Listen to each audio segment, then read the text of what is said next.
City for Richey City Council Workshop Tuesday, June 18, 2024. Please stand and pledge allegiance. I pledge allegiance to the flag of the United States of America and to the republic for which it stands, one nation, under God, indivisible, with liberty and justice for all.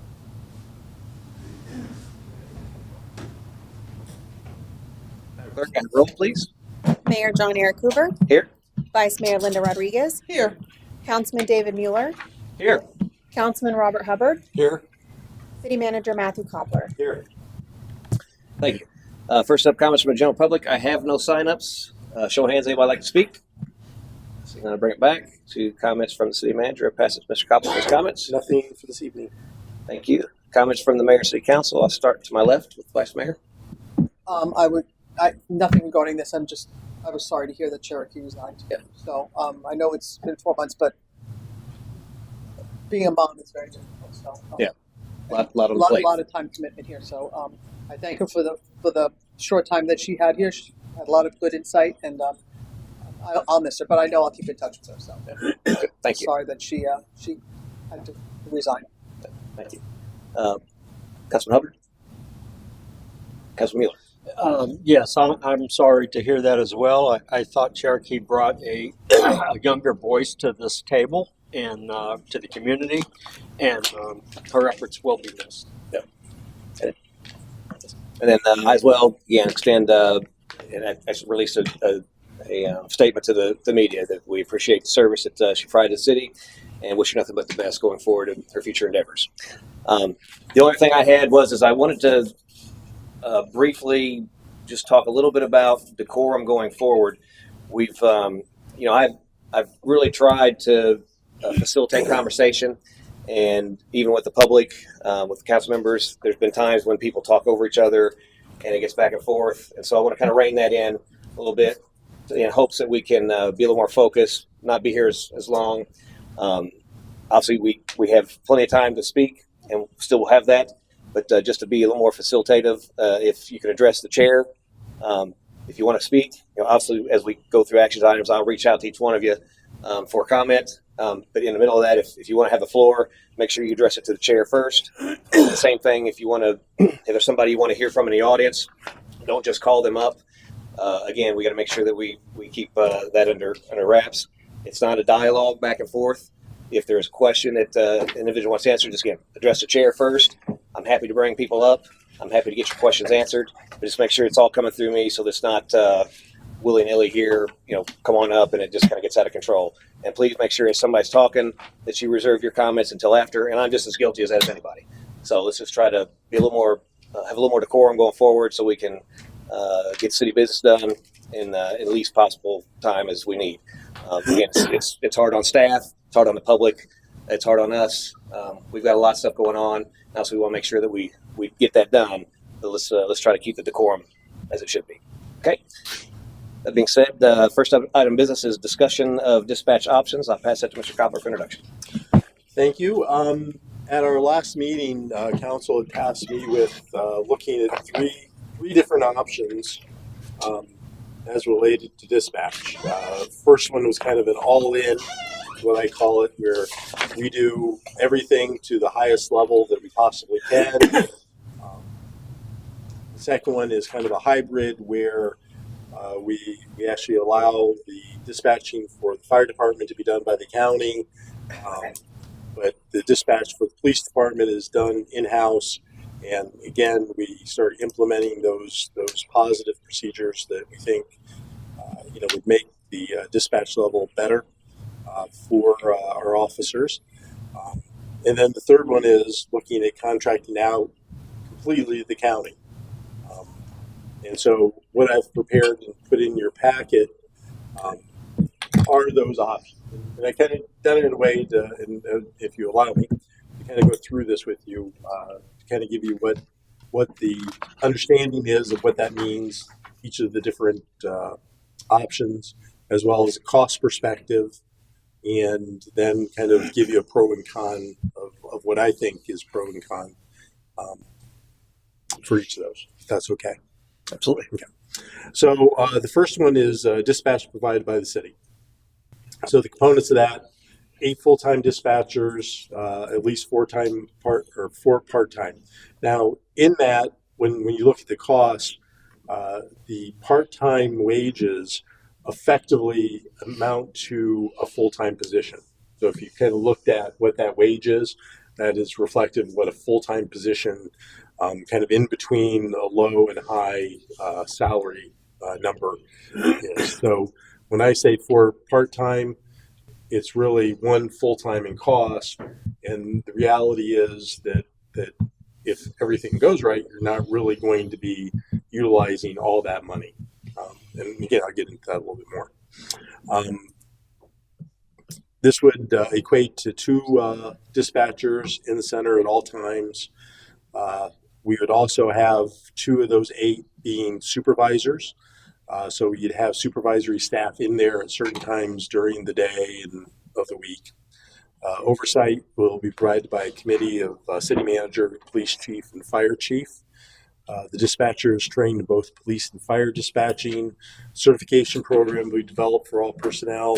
So this makes sure that they all meet the level of qualification that we want them to have as it relates to both police dispatch and fire dispatch.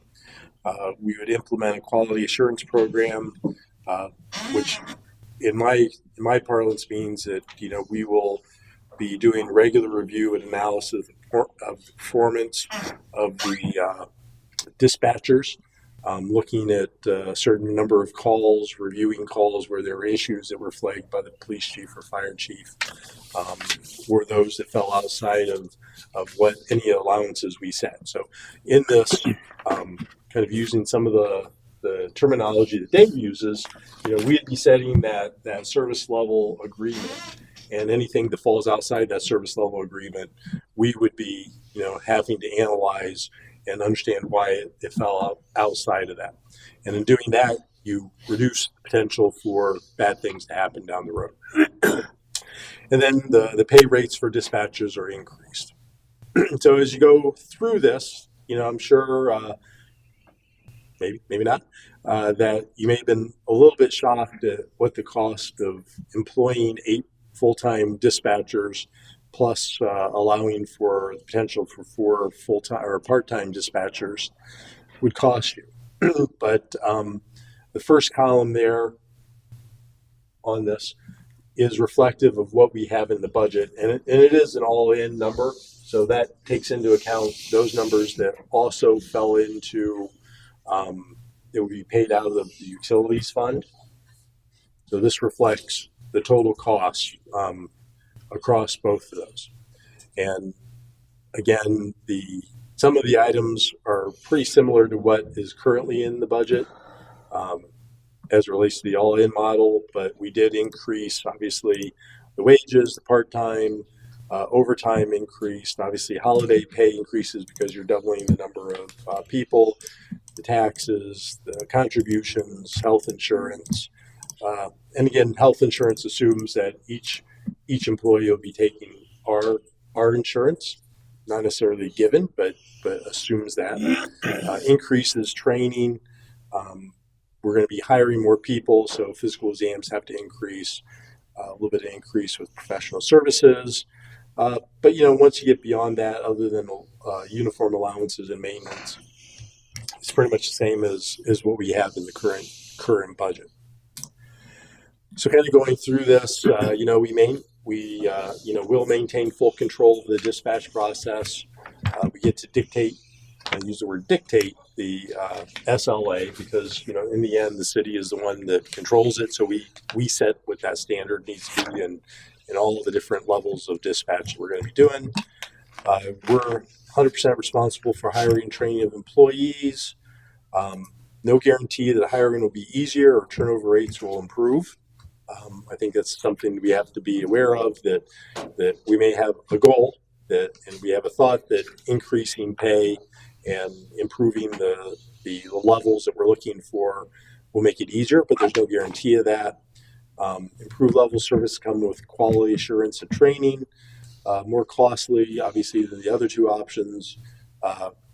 In comparison to the county, we have no backup center. I mean, we live and die here with this one, and requires substantial commitment from departments, management, and council.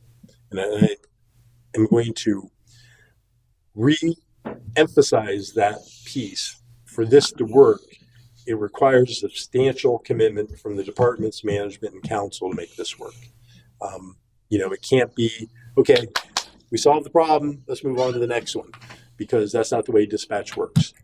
Dispatch requires a constant, review. It requires, making sure that we are providing resources and the, things that make dispatch work. We have to make sure we're there. And again, that's the thing that, in my mind, makes us the highest risk, because what I've seen other places, and I'm not saying here is indicative of other places I've been, but once problems seem to be solved, people move on, and there isn't that spotlight on it. And we would have to work to make sure that there is that spotlight on this at all time, so we don't fall short. Because you can have police, you can have fire, but if you don't have people sending them to the right place at all times, you don't have police and you don't have fire. So it requires a lot of commitment from all of us to make this work. I don't know if you want to ask any questions on that, or you want me to move on, do all three, and then come back, or If I'd you like to get do all three. do all three. I'd rather do as you go, because we got issues here. I don't know if you're going to remember to come back to people. No, so let's do that. I'll open the floor to this particular thing. So, Dave, you have some questions? Yeah. When you mentioned police and fire trained in both, are they also going to be trained in the medical aspect of this too? I think that is an aspiration that somewhere down the road that we'll get the medical side of that. Mm-hmm. I think in every dispatch I've seen, that is ultimately where you want to be. But I think in the near term, and probably for a number of years, we're not going to be able to do that. Crawl before we walk, bro. Yeah, and I think, to be honest, the way that the county is doing it now, we're getting that element for free. It makes sense to kind of keep it there. Right. And I think that the other point with that is, fire and EMS work differently here in this county than police and sheriff and the other departments. And so you got to think differently when you think about fire versus the police side of this. The system really is very integrated. While we have our own fire department, our fire department is a cog in the greater fire protection services in the county. And the county is a cog in the city's fire services, more so than what you see with the sheriff and the police department, right? Mm-hmm. And so the benefit to having the county continue that medical piece is that they are really providing the transport piece. Think of us as the people that rush to get there and start to get the whatever the situation is stabilized, and then we hand off. I mean, is that a fair way to look at it, Chief? I mean, and so we want to make sure as that continuum of care happens, that we pass it off into the hands of them. They need to know what's going on. And so from that dispatch and communication piece, that linkage that they have is very important. And to take it out is going to be a difficult thing to do. And we're, I'm not going to say it would hurt our ability to provide the level of services to our residents on the fire medical side. I think it just doesn't make any sense to try to do that. I mean, why fix that when it really isn't what's broken? So I at think the beginning, the medical side. they would still be doing the medical issue. Okay. And then you mentioned that we get to dictate our SLA. What is our SLA today? Yeah. Do we have one? If it's there, I'm not sure what it is. Okay. And if it's there, I don't think it's the level that we want. We all want it. Okay. And I think it's best to say that we've been probably for too long just trying to get by. So we haven't really developed what that is. That's it. Linda, do you have any comments on that? What's an SLA? Service level agreement. It's a fancy way of saying, and I just use it because I know Dave likes to say that word.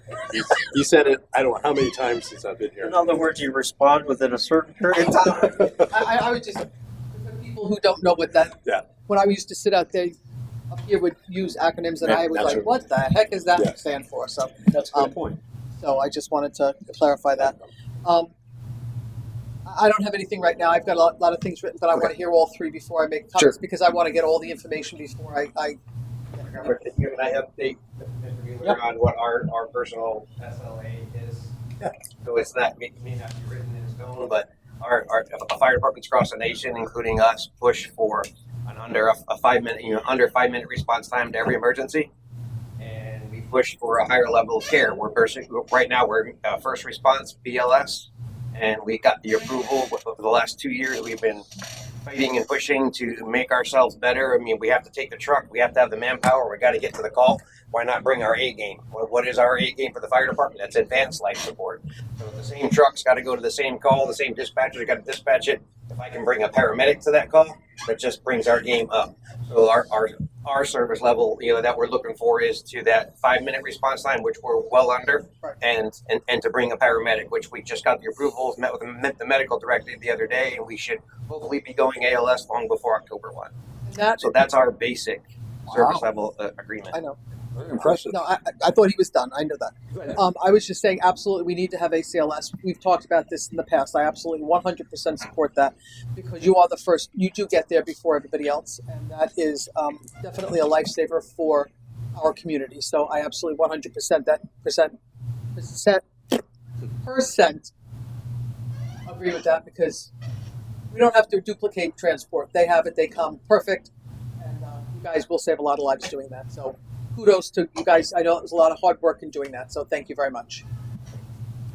Bob, did you have any comment? Oh, that was impressive. Yeah. Oh, The only question I had before we move on is just to clarify. So when you say, and this applies across all the options, so when you say 8 full-time dispatchers, at least four part-time, this number has 8 full-time and 4 part-time baked into it, right? So Well, we'd have 12 employees, or so the part-time numbers are kind of malleable. What we have in there cost-wise is one, really a nice full-time wage or equivalency in there, right? Full-time equivalent. Yes. so we have 8. FTEs. So we have 8 FTEs, Actually, 9 FTEs. 9 FTEs One on the wage side. So 1 FTE is for the 4 part-time. Yeah, and so that could be 2 part-time, it could be 5 part-time. Part-time is I don't know how long they work. Yeah, I mean, I think when you look at the staffing piece, everything is perfect while everyone is working. But the reality is people are going to have vacation. They're going to have personal days. They're going to have sick days. There's going to be times when we're recruiting because there's going to be a changeover. And I think that's, again, in looking at this, the goal is to have 8 full-time.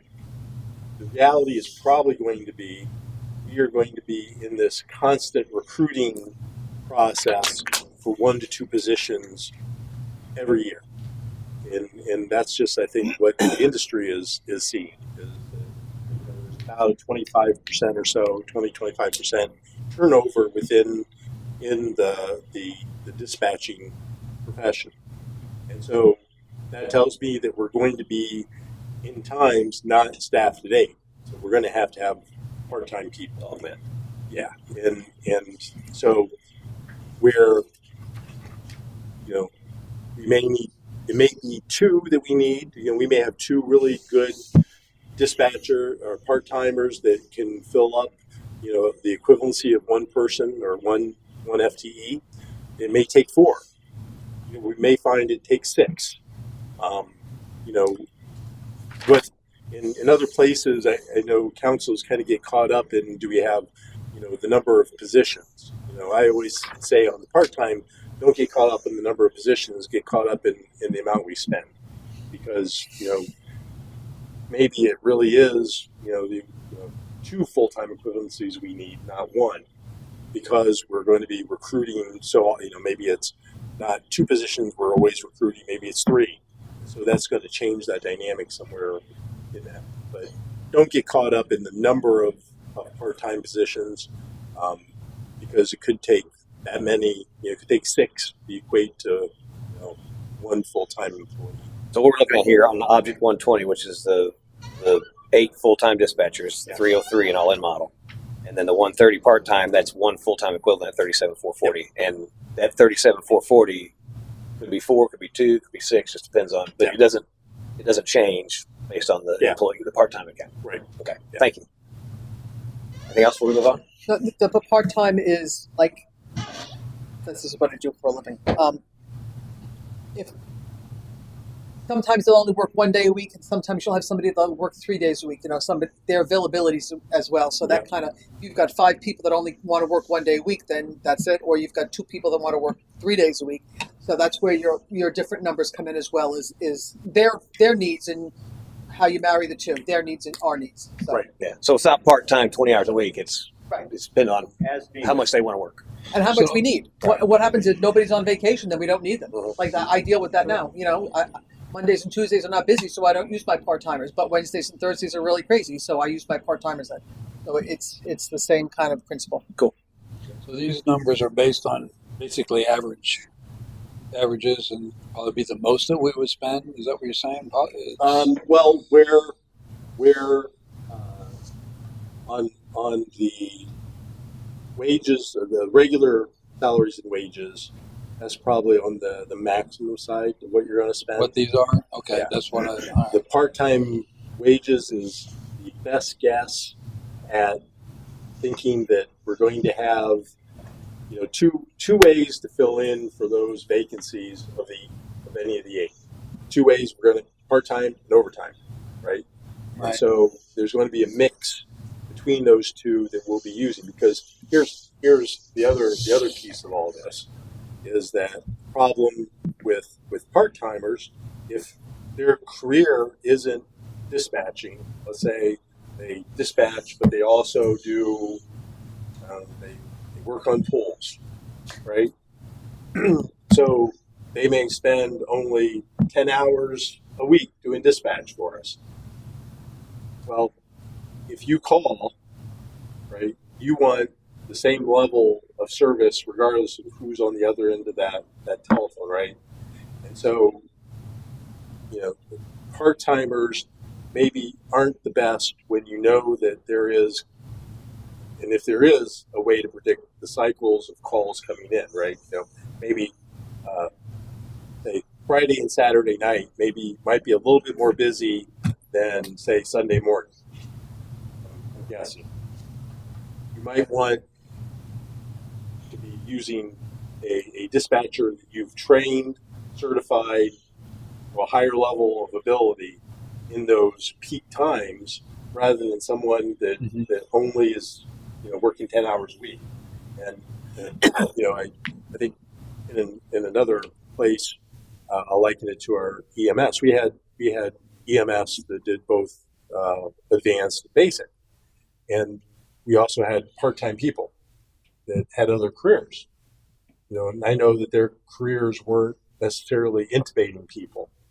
I wouldn't want them to intubate me, right? I want the people that are doing it on a daily basis, because if you're going to be sticking something down my throat like that, I'd rather it not be torn up. And so you want people that are constantly doing that, so they're at a higher level when a more potential for a bad situation to happen. And so that's the weakness with the part-time, is that you don't get that higher level, and we're going to have to figure out a way to try to implement a training program with part-time people that achieves the same goals that we have with any full-time. Because again, our desire is everything up here, not here sometimes, down here other times, and maybe here other times. Well, we get more employees like that, especially like part-time, and they're not showing up, which we've had that happen a lot. And then you get into overtime with regular employees, and then that eats up even more than the part-time Yep. would. So then it can deviate up drastically if we have Yeah. problems with that. And I was wondering if, say, a year from now, we address this again, if we decide to contract this out to Pasco County, how long is this contract for? Is that a permanent deal, or can we renegotiate a year and take It's always negotiable, right? But Yeah. sure. Well, I think if we get into that, there's a whole nother level. So if council were to say, let's go to the county, there's a whole nother level of work that has to be done in terms of negotiating what that agreement's going to be. So Right. that's where we get into that. You know, what's the length of the agreement? What's the SLAs? You know, what are the you know, if we decide we don't want to do it, you know, is there an investment we're making as part of this that we get back? Right. I mean, all these things have to be discussed with them. We may decide that our citizens be better off if we just keep it in house later on down the road. So Pasco County is going to hire a couple more people probably if we do that. If they contract out to them, and then they're not going to want to fire them. They may want a 5-year contract. I don't know. Well, it looks based upon what they submitted to us, and if what we can probably talk about. Maybe we should talk about that better when At the we end. get to that one. Yeah. Okay, all right. Yeah, if we could. Okay. Yeah. So, anything else on the first one? Okay. Go ahead with the second. So then we have the hybrid dispatch model. So the components with this, fire dispatching contract out to Pasco County Communications. We would have 6 full-time dispatchers, at least 4 part-time. Again, that's a guess. The number could be 6, could be 2, who knows. 1 dispatcher at all time with second dispatcher and center for busier times. So with 6, you get an average of 1.5, right? And I know you can't have a half a person. What that means is over a 24-hour period, you know, half of that time is going to be with 2 dispatchers, half the time is going to be 1. We're going down from 2 supervisory positions to 1 supervisory position within that. So 1 of the 6 will be considered a supervisor. The training would then only be looking at police dispatching, so we wouldn't be getting into the fire services training necessary if we kept the fire department. We still have a certification program for all personnel, quality assurance program implemented. This one, the oversight provided by the chief of police. Again, we're going to increase the rate of pay for the dispatchers as part of this. So when you look at this, obviously, one of the numbers that changes is the regular salaries and wages. That goes down because we're effectively only doing 6 rather than 8, so 2 less. Part-time wages, again, still show an FTE, you know, of 1. And everything's kind of readjusted then as you go down the model numbers there to reflect fewer employees. What you do see in there is a contract with the county. And so I reached out to the county and asked the question, if we were to only have you dispatch fire services, the way I put it is, could you provide me an estimate as to what you think that contract amount would be? And if you tell me that, you know, there's too many variables to come up with that, I understand. And my thinking is that I would estimate what that number was, and I wouldn't have estimated that number. But that's the number that they came back with, and their rationale with that number is that it would be effectively one position for them.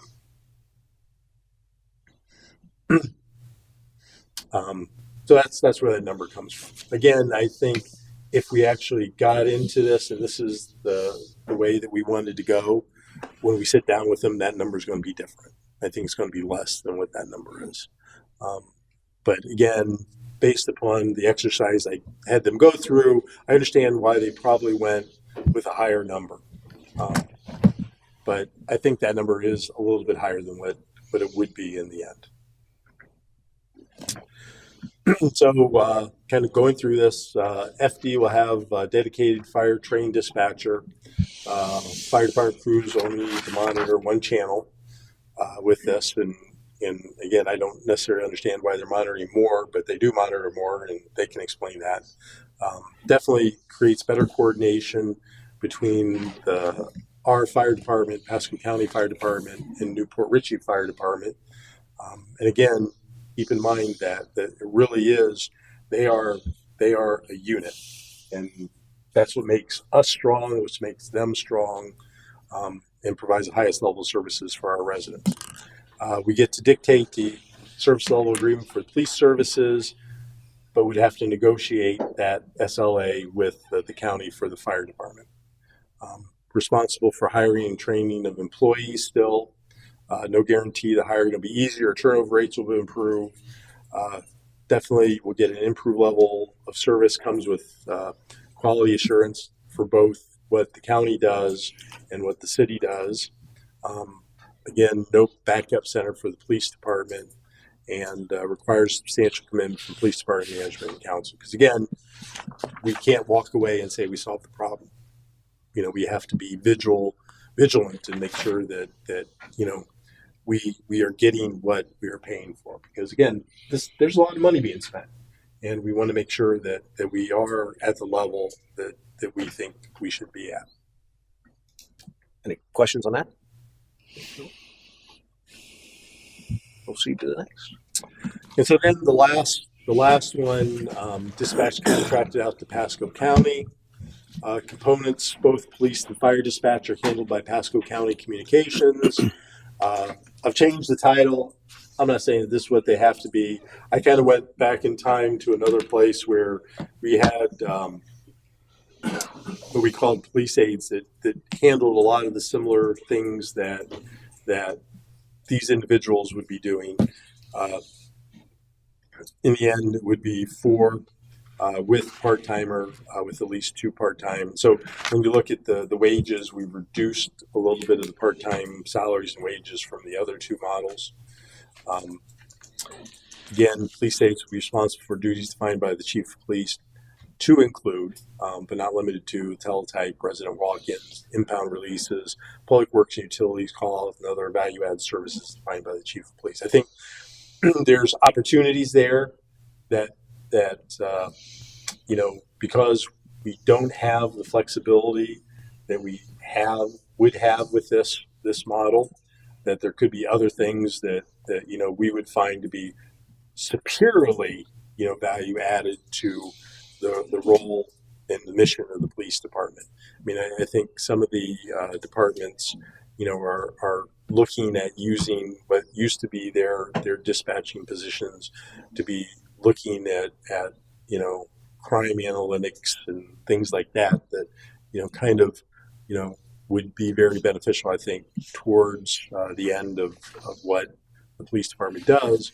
But again, because we don't have those positions available to us right now, we don't know what they could be. So, and then pay rates for the police aides are estimated here to be at the current levels. You know, that may change as we look at it. Maybe, you know, we want to have different tiers of those positions where, you know, there's certain qualifications we want some to get, and, you know, that could change what that pay structure is. But again, as we're looking at it now, because we don't have it, I don't know. The big change over what we currently spend versus what this model would be, option B, is the contract with the county, which is the $91,308.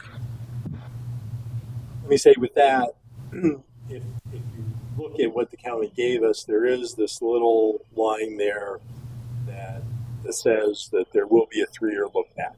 At the end of 3 years, so that leads me to believe they want a 3-year commitment from us. At least a 3-year commitment.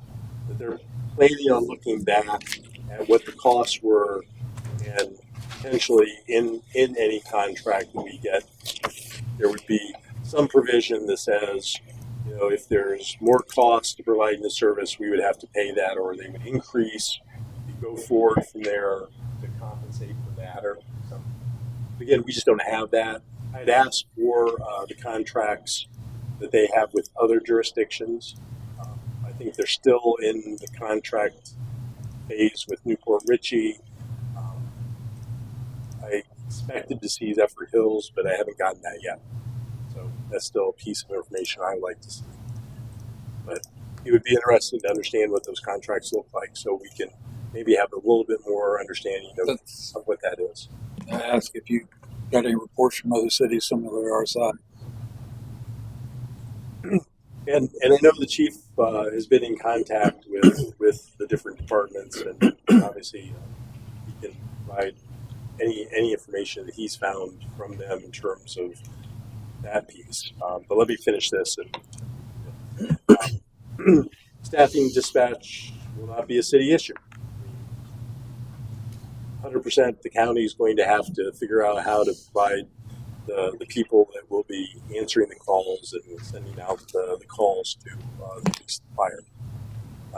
Trained communication operators that have call taking and dispatching duties separated for better focus. Again, that's going to be one of the areas that we are not going to be able to do all the time. But I think if we did it all in with 8 dispatchers, there's going to be times when you will be able to segregate those duties where the dispatcher could be doing just call taking duties while another one could be operating as a dispatcher. And so in low volume times they could be changing up, and so they keep their skills for both things. I think it allows for a better focus for the dispatcher to concentrate on what they're doing, and might provide a little bit more service to the residents when they're calling in. It allows for maybe a little bit more information gathering in that call when it comes in. But that's the benefit that they have, and why they can do that EMD while we can't. They have someone that's taking a call, and they're going to be on that call and not dispatching, so they then can do that medical work through with the caller all that medical protocols. Any issues that would arise would have to be addressed through collaborative processes, so there would be a loss of some control. And this is something that you really need as an elected body to come to grips with. I've seen it where issues arise, and usually it happens to the trigger is something that happens to someone someone maybe you love, unfortunately, and there's some breakdown in the process. And in here, if there's that breakdown in the process, we have better control over what the remedy is. There you would. There you would have to work it, as I said, through a collaborative process that may be a little bit frustrating at times, because they may not have the same point of view on things that we have in terms of, was it someone screwed up? Was it a policy issue? What was it that led to that bad, outcome? And you don't have the control you'd like to have to be able to change things. I know I've experienced it. Councils I've worked with experienced it. Police chiefs, fire chiefs have experienced it. That is one of the biggest downsides, I think, to going to the county, is that you have to work within their system, and it is a change. And while kind of getting into that SLA concept as well, they will tell us that nothing will change, but I'm going to tell you something will change.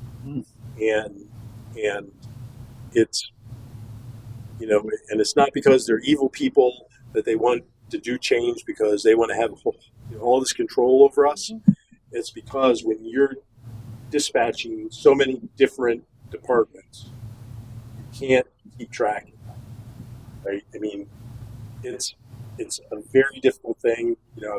I've sat in those larger dispatch centers, and I've listened to how they handle it. Sometimes I'm amazed that they know. I mean, they know by the numbers that came up on their screen what it is, but sometimes they just forget that I'm dealing with Port Richey and not New Port Richey, right? I mean, just those breakdowns happen, and so the only way that you can, at that large of scale of operation, is you have to start getting everyone doing the same thing.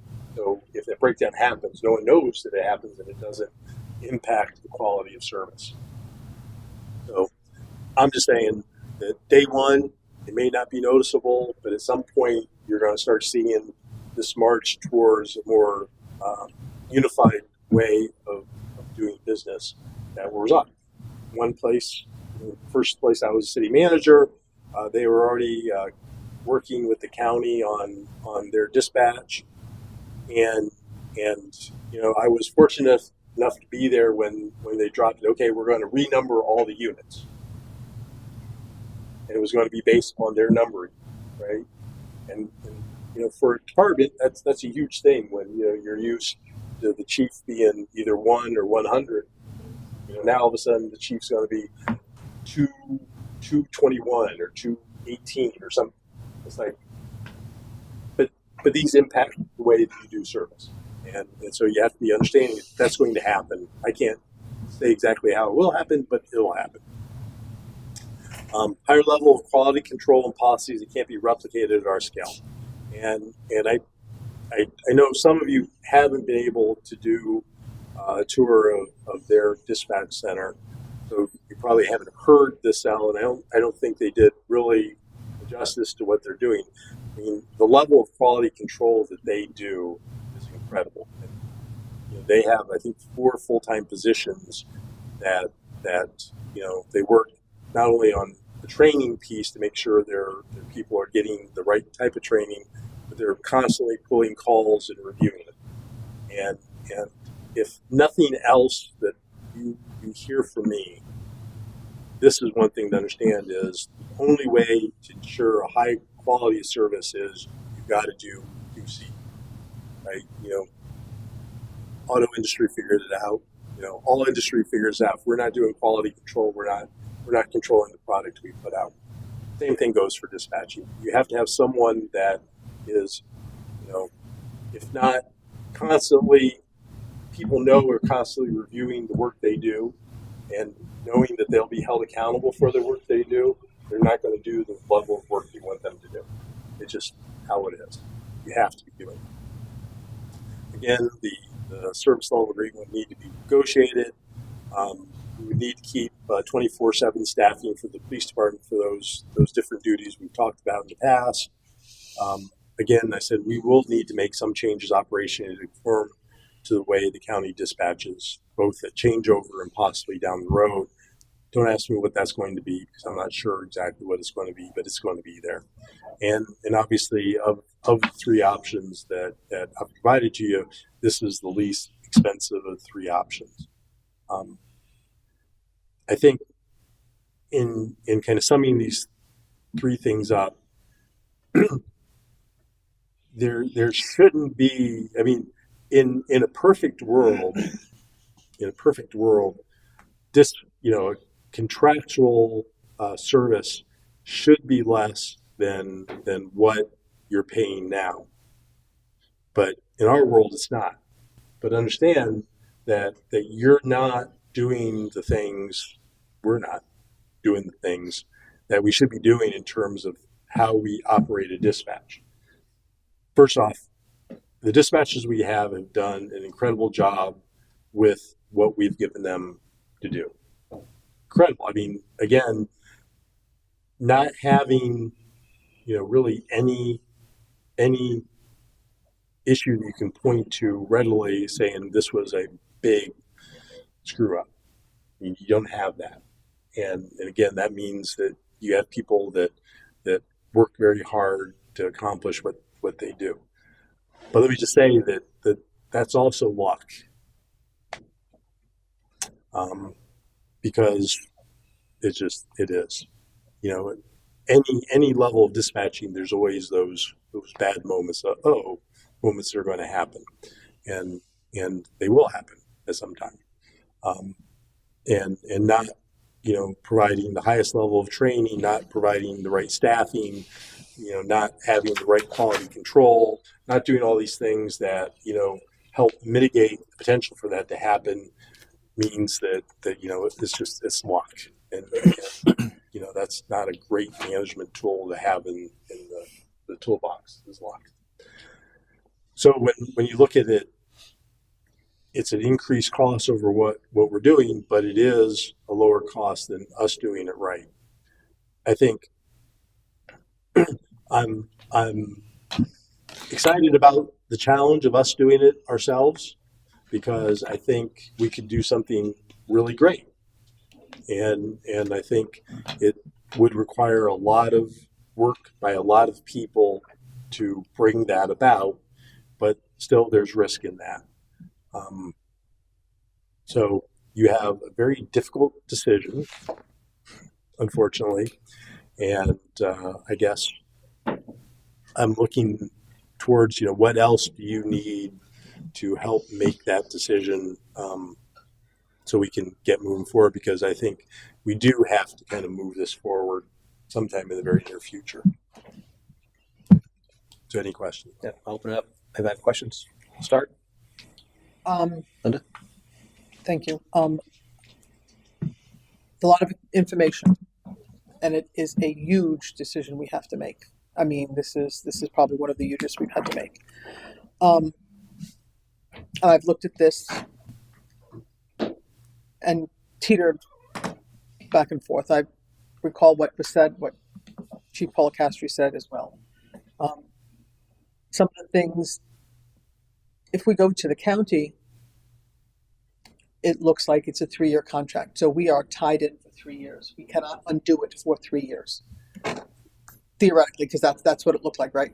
Yeah. So let's just say 3 years. And they've It could be never less, said, could be more, but they've never said, but it right, looks right. like So that, so let's just use that as a guessing base point. 3 years. We are. I was going to say stuck, but it could be stuck or it could be great. We don't know.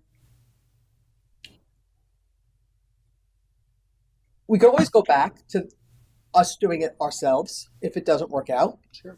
But the cost of that would be tremendous because we will be 3 years down the road. We will not have the correct equipment. We will not have the right staff. The cost to re-up a program like this would be astronomical. We definitely need more staff in dispatch. One person at a time is definitely not enough. We definitely need to increase their wages. Hopefully that will draw more people in. I agree with Matt in the fact that we're always going to have vacancies. Working in the profession I am, we do, and it's not fun, but we do. So there will be some overtime involved in that, and somebody will always pick it up. Somebody always wants extra cash, so that's it. We are dealing with a life and death situation, whether it be police and or fire, and we have to do it correctly. Continuing education, I don't know. I haven't asked. I don't know how much is involved in that, but continuing education is always a must in anything in the medical field. Well, any field really, but life and death. So we need to probably at least evaluate and no less than maintain or definitely bump it up. I'm gearing towards personally keeping our own for a year. Do what's in here. See how it works. And then in a year, we can reevaluate it and go to the county then, because I don't think they're going to say no to us. But we can't go back to us doing it. We lose control of our people. As Matt said, if something happens wrong in the city, we're a little cog in a big engine, and we're not going to have any pull. We're not going to. I mean, if something goes wrong, we have no recourse. We can tell them it's wrong, but I mean, I hate to continue to do this, but I work in a field where my hospital is part of a huge conglomerate, and it's the huge conglomerate that dictates, not the little cog in the wheel. So we will not have any say in that. It will go as they say. If they want to change the numbers to whatever, or they'll do it. They're just going to do it, and they're not going to ask our opinion or care what we say. So I was kind of teetering, and I even told that to Matt earlier. I was kind of teetering. I didn't really know where to go, and this is a huge decision, and I don't want to make the wrong one. But I'm really thinking, because we can go to the county in the future, but we've not done any major changes to fix dispatch. You know, we've acknowledged that there's room for improvement, that it needs to be fixed. Fire has acknowledged that. I stand with you guys, you know that. And I think we need to try to fix what we have before we completely abandon it and go to something else. We've not tried to fix it. We've made no effort to really fix it, in my opinion. Maybe I'm wrong. You guys can all correct me. Um, but I think we need to try to fix what we have, see how it goes. And see what happens in 6 months. We can say, oh, this is not working. Let's go to the county. But let's try to fix what we have and move forward. I don't want to lose control. And if we have to, that's fine. But I would like to try to fix what we have. Thank you. No, thanks. Well, I don't know if anybody else has toured the facility. I took time to tour both our facility and their facility, and I asked some of the questions that you were addressing. And one of the things that they provided is if we move to county, we do get a seat at the table. They appoint somebody from either our police, fire, whatever. So we do have a voice into the process. And potentially, if we get a strong SLA that's got the things that we're interested in, a 5-minute response time and those kinds of things, or in their case, it would be how are they dealing with our calls? It wouldn't be your response time,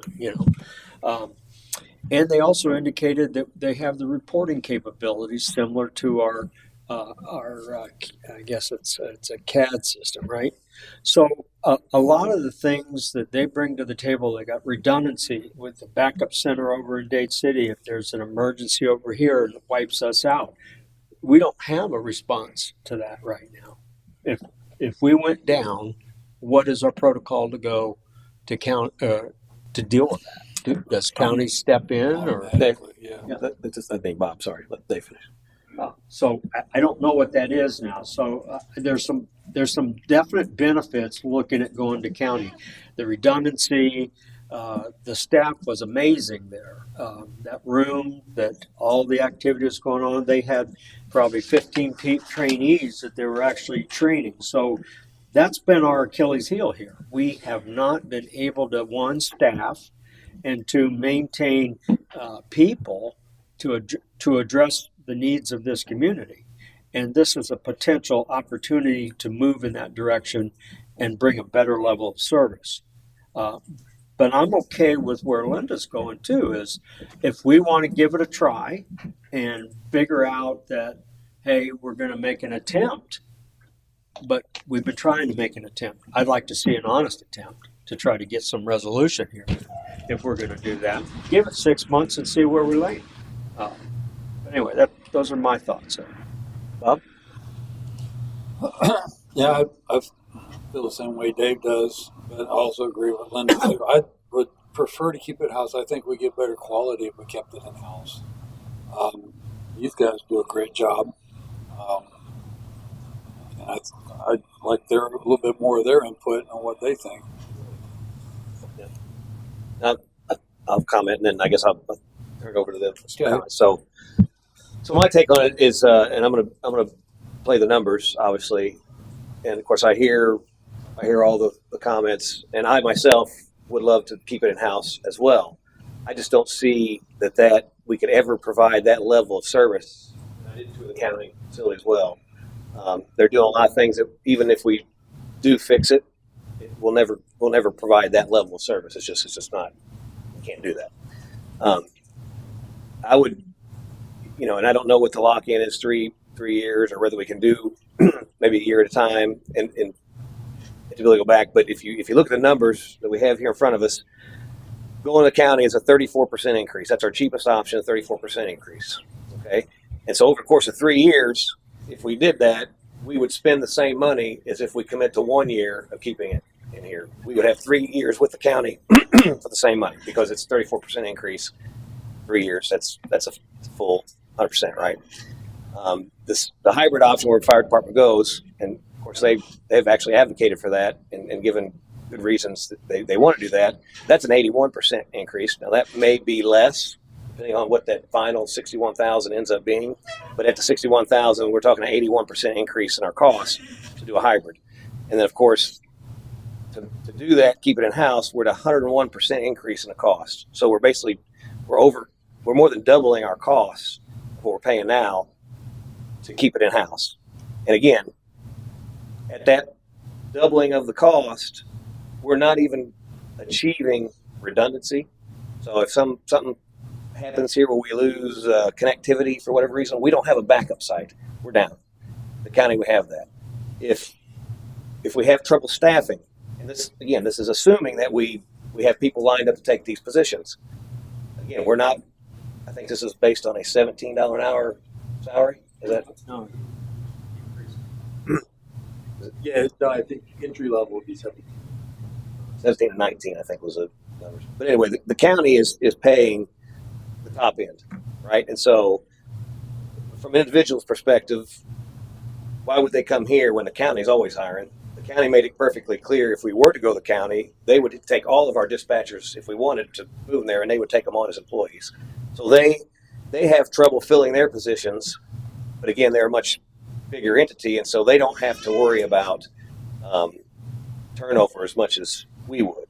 We would be, bare minimum staffed. We would have some extra, obviously increasing that at a cost. But again, we're doubling our cost, and we don't have the redundancy. We don't have the quality control. We don't have that depth. So if a couple people get sick with COVID or whatever, to try to staff that, the county just has a bigger pool to service. So I think we could throw a lot of money at this.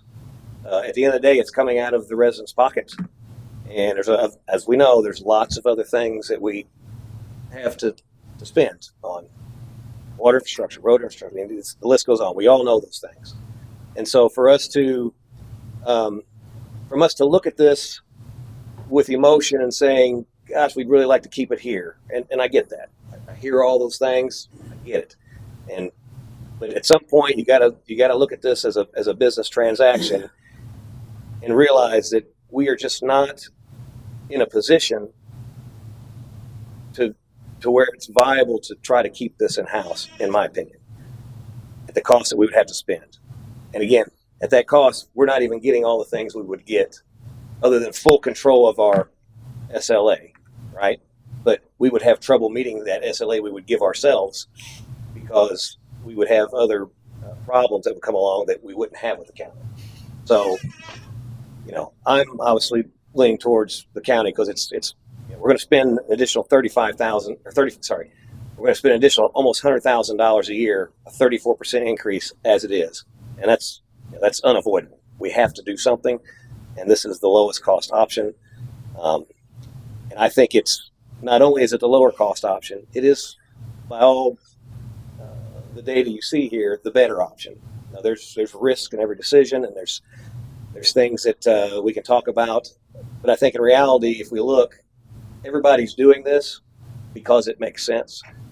And I really don't see us getting into this and then it all falling apart. I think the county is going to take very good care of all their customers, and it wouldn't be any different for us. And so I would be more apt to, let's take it to the county at the 34% increase. And if we are locked in for 3 years, let's just assume that we would spend the same money we spent in the 6 months as we would for the 3-year contract. And we could, as we see after the first or second year, if it's not working, we can start working towards bringing that in. It really wouldn't cost us anymore. But if we kick it down the road and we go ahead and invest that 101% increase of our money to build it, it doesn't work. Then we got to potentially lay off folks. We've already spent it, so it's gone, and we just wasted 3 years worth of county contract we could have had. So I think that's something to think real hard about in that decision making. So that's my comments on it. Sure. Let me ask another question. In this process, utilities are going to be out of this. That's going to still have to occur, right? Yeah. So that component is not baked into this number. You've separated that. And then the scenario where we've been staffing this position with a police officer, is his salary going to the dispatch or is it going into police? In which case we don't have all the costs accounted. Yeah, I don't think they're breaking or They're not cross-charging. Yeah, they're not moving that number into that. So Which this number's artificially low by whatever that number of police officers that's staffing here. Which number is artificially? well, I think it doesn't. The budget number. Yeah, the budget number is based on what was budgeted in Last year. cost. Yeah. In this budget. So it doesn't necessarily reflect what is actually being spent today on that. Now, there's probably some offset, so it's not that dramatically large from what you see in, from an actual perspective, because you have positions that aren't filled, so you're not spending that money. A police officer is a little bit more expensive than a dispatcher, so there is some, but it's not exponentially large. So that's why we're underrunning, is because we haven't staffed those positions, but essentially we've got cost sitting in police that's not been transferred back. Yes. So, So the reality of that would be that these percentage increase would shrink, right? So instead of in the county model, it wouldn't be 34%; it would be 20% or whatever. It would be something less, something maybe right? less, So, but same dynamic. You'd have a 20% increase, 70% increase, and a 80 or 90% increase. So I have a question too. Sure.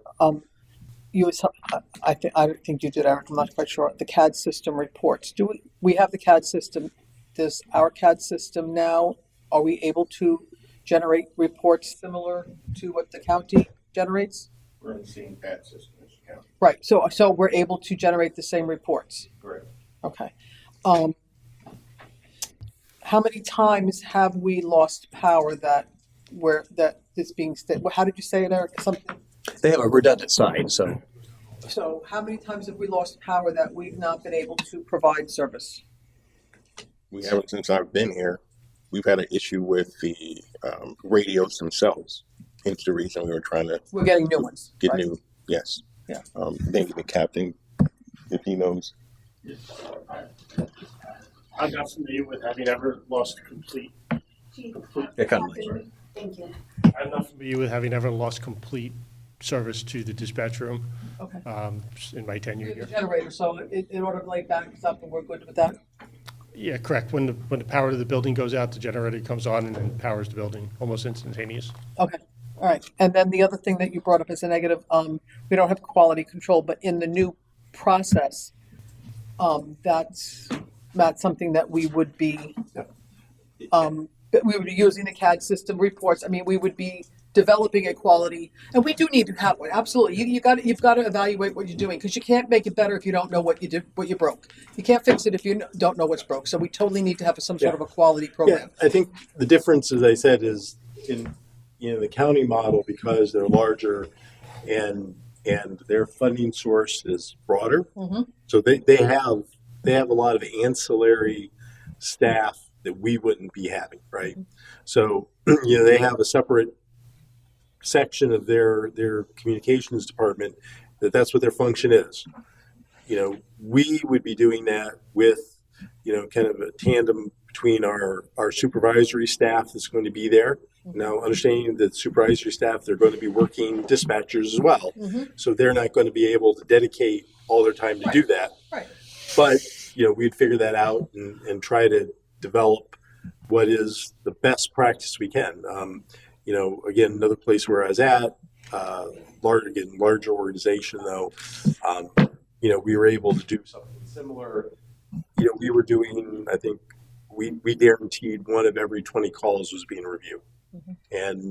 And I think because we're smaller, we could probably do one of every 10, mm-hmm. right? So we could develop, what that policy is that the supervisors would be required to review.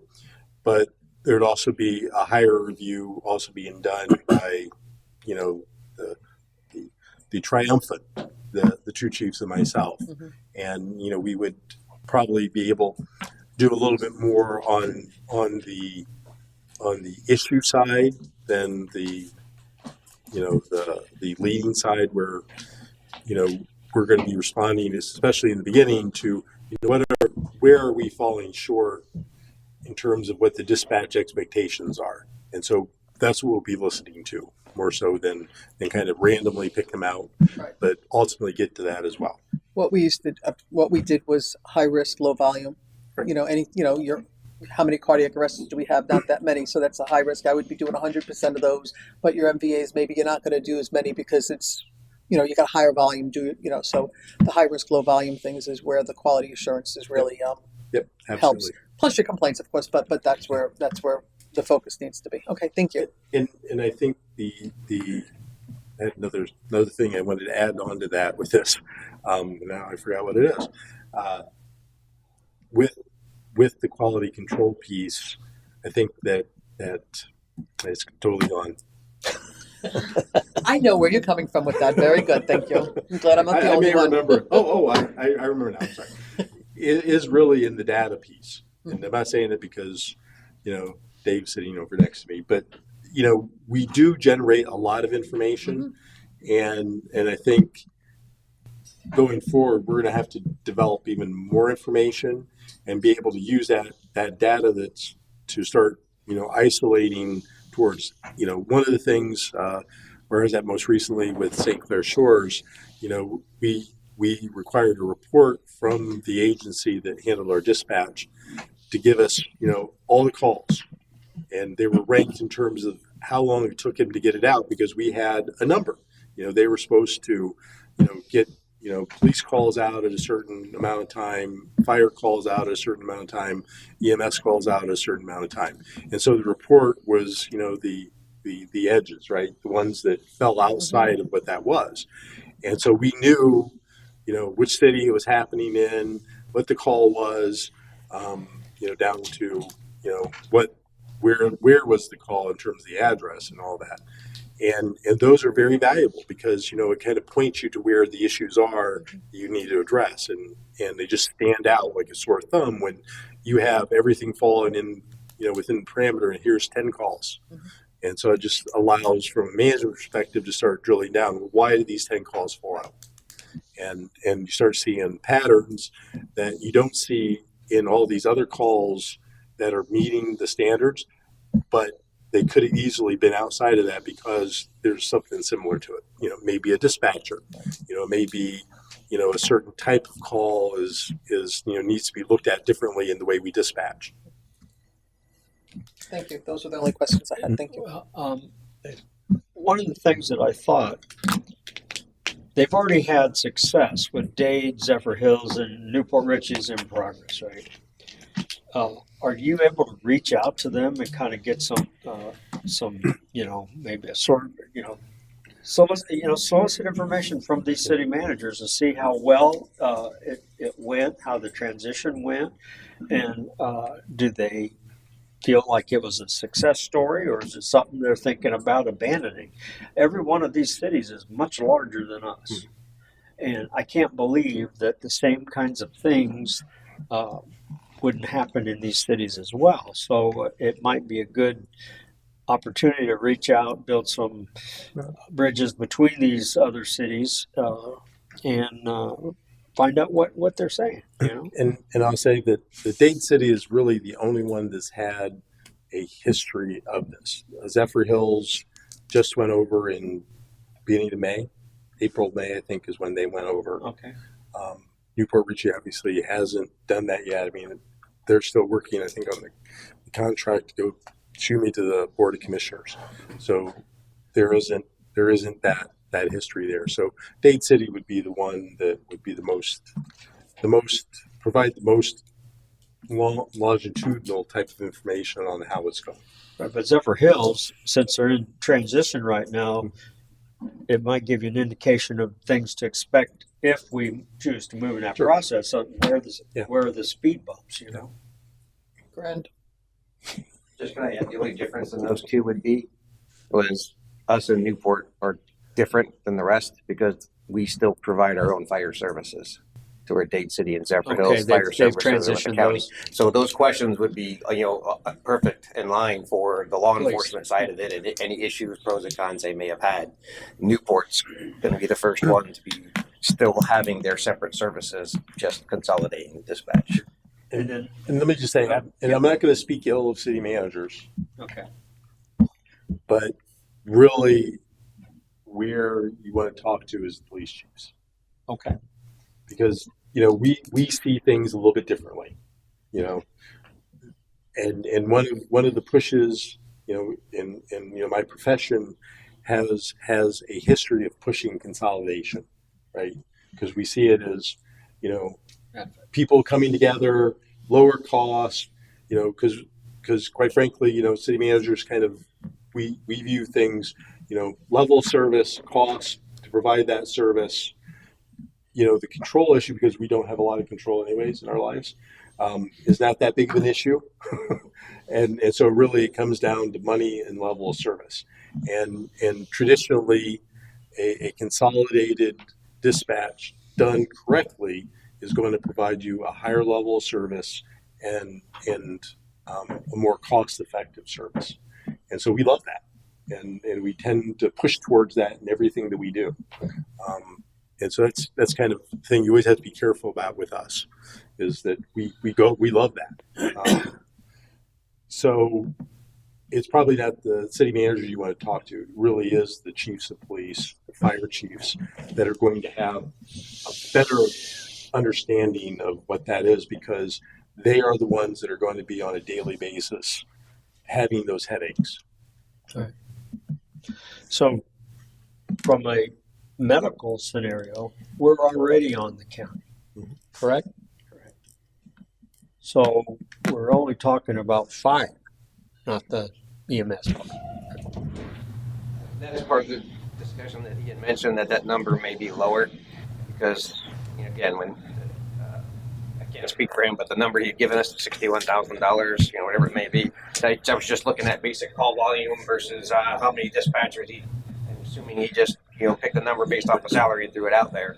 But reality is, a very small percentage of all the calls that we run on our own. They don't even know about. You know what I mean?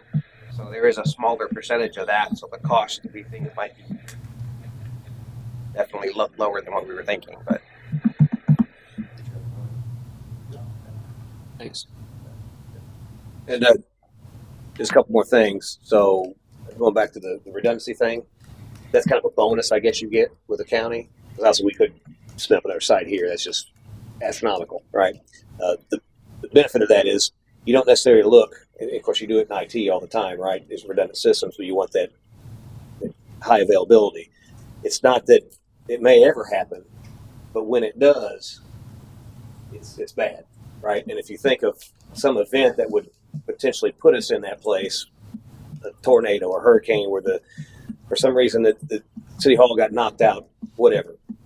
Somebody gets a car wreck and crashes into dispatch back there. Whatever could happen that would cause that facility to be inoperable for a certain period of time. And especially if it's something like a weather event or something like that, where then you have all kind of calls coming in because other people are impacted as well, you don't recover from that, right? And so that's where the bonus of having that redundancy, you don't have to worry about that because those systems are online. But it may never happen. Well, I mean, we've talked about majority of our calls are over cell phones that go to Pasco County to start with. Right. So they don't even go to us unless we use the landline. If there's a weather event, the landlines are down. Mhm. There's no phones, so it kind of blows that up. Sorry. Right. Well, that was the other part of the thing I was going to add too, is that the calls are going to the county anyway. So all they're doing is dispatching our police, or they're moving it to our dispatch. If our dispatch isn't there, it doesn't get dispatched because they don't dispatch. They're only forwarding that call on. So that's another obviously benefit from going to county, is actually from a service level perspective, they're getting a call and they would be dispatching it, as opposed to the time that goes between, again, minimal 45 seconds, I think Eric said, where they have to transfer it to our dispatch and then our dispatch acts on it. So there's a benefit from there because those calls are getting dispatched quicker. So it's the redundancy is a bonus. I think you're going to actually get some increase service level because people that dial 911 from the cell phone, that's getting dispatched immediately. There are obviously some pros and cons each way, but I think the level of service, as I kind of think like the city manager collective does, is that it's cheaper, it provides a better level of service, and that just makes sense to me. So I don't see anything in here that justifies the higher cost that we're getting. It's worth that extra cost. There's maybe a few things, but I don't think they're worth doubling our cost as opposed to just a third of the cost. So, any more comments from Chief? Yeah, I was going to pass it. If you guys done, okay, Chief, you want to comment? Can I with the air conditioning, can you just speak up a little bit? I'm sorry. I know it's on already, but Yeah. the air's on. Sorry. Okay, I keep hearing about the level of service. We have a good level of service. Just the captain pulled some numbers for us from January 1st of last year to December 31st of this year. The average dispatch and response times for Richey Fire Department, that means when our dispatchers receive a call, dispatch it, the average is 1 minute and 2 seconds. The response time is under the 5 minutes that they looking for, which is 4 minutes and 49 seconds. Pasco Fire Rescue is at 3 minutes and 11 seconds from receiving a call to dispatch, and 7 minutes and 21 seconds in the response time. We're at 4 minutes and 36 seconds and 4 minutes and 9 seconds in the response time. Sheriff's Office dispatch time is 20 minutes and 41 seconds, and their response time is 12 minutes and 46 seconds. Dade City is 7 minutes and 26 seconds and 5 minutes and 24 seconds. So I'm not quite sure what this level of service that we're providing, a level of service. I don't hear complaints about us not making it to calls. I don't hear any complaints from the citizens complaining about the fire department making it to calls. Yeah, and so I can answer that. So when I say level of service, I'm not saying that our level of service is bad by any stretch. And when you give those details, just the county, when like you say, it was 20 minutes. That's not 20 minutes of dispatch time. That's 20 minutes from the time that they get the call to the time they dispatch. Those are numbers we pulled from their CAD system, and that's the average. Of course, there's going to be outliers, but that is the average for the entire year. Yeah, well, that's not the numbers that they have, and that I'm sure personally that doesn't even seem possible. You also have to You look pulled at that from the CAD system for all of the county. That's correct. And so now you also have to look at the types of calls that they have as well, which can inflate their numbers. But and it'll adjust based on whatever Captain Seltzer said. There is a set time based on the type of calls that they have that they can hold. So overall, that's the number we pulled within the last 2 days. So just to clarify that, so what you're saying is a call came in, the sheriff had officers available to go to a call, and they didn't hear about it for 20 minutes. I don't know if they had officers available to go. I'm Well, just telling it's you a the very time important that point. it's been dispatched off. Right. Okay, if they don't have any officers, Right. okay, So, the point I'm trying to make is that there's a different level of response time for us. there most definitely is. to them. Correct. Okay, so I just wanted to give you those numbers. Yeah. So And, Hold on. Go ahead, Chief. and as far as the calls for service during that same time frame, the city received 29,381 calls for the year. 27,774 were for the police department. The fire department had 1,607. So when you look at just commenting on the hybrid number, to agree with what the chief said, so for 5.47% of the calls, they want to charge $61,000. So are they going to charge us the other $30,000 for the police department? So obviously that number is not correct. Yeah, I think you mentioned that was probably high. As far as them taking our dispatchers, agreeing to hire them, that's partially true. It's not totally true, because they still would have to go through a hiring process. And there's no guarantee that they would be hired. So in regards to the not having to worry about staffing by going to the county, you don't have to worry about staffing on the county side. You still have to worry about staffing here. That doesn't change. So by them, I don't want that there to be some misinformation or misunderstanding or perspective, because when they say that you don't have to worry about staffing, they don't have to worry about staffing. We still have to worry about staffing. Yes, but that's not staffing of dispatch. Yes, it is. They are going, if they dispatch, they're talking about the dispatchers that they have. Okay, whoever the 1.5 persons that they have for dispatch. Okay, that is them. They're not going to come here and hire our personnel to handle the other duties. That will still remain with us. I'm still not Hey, Dave, hold following. on a second. Okay. Bring it back to you. You had a question. Thank you.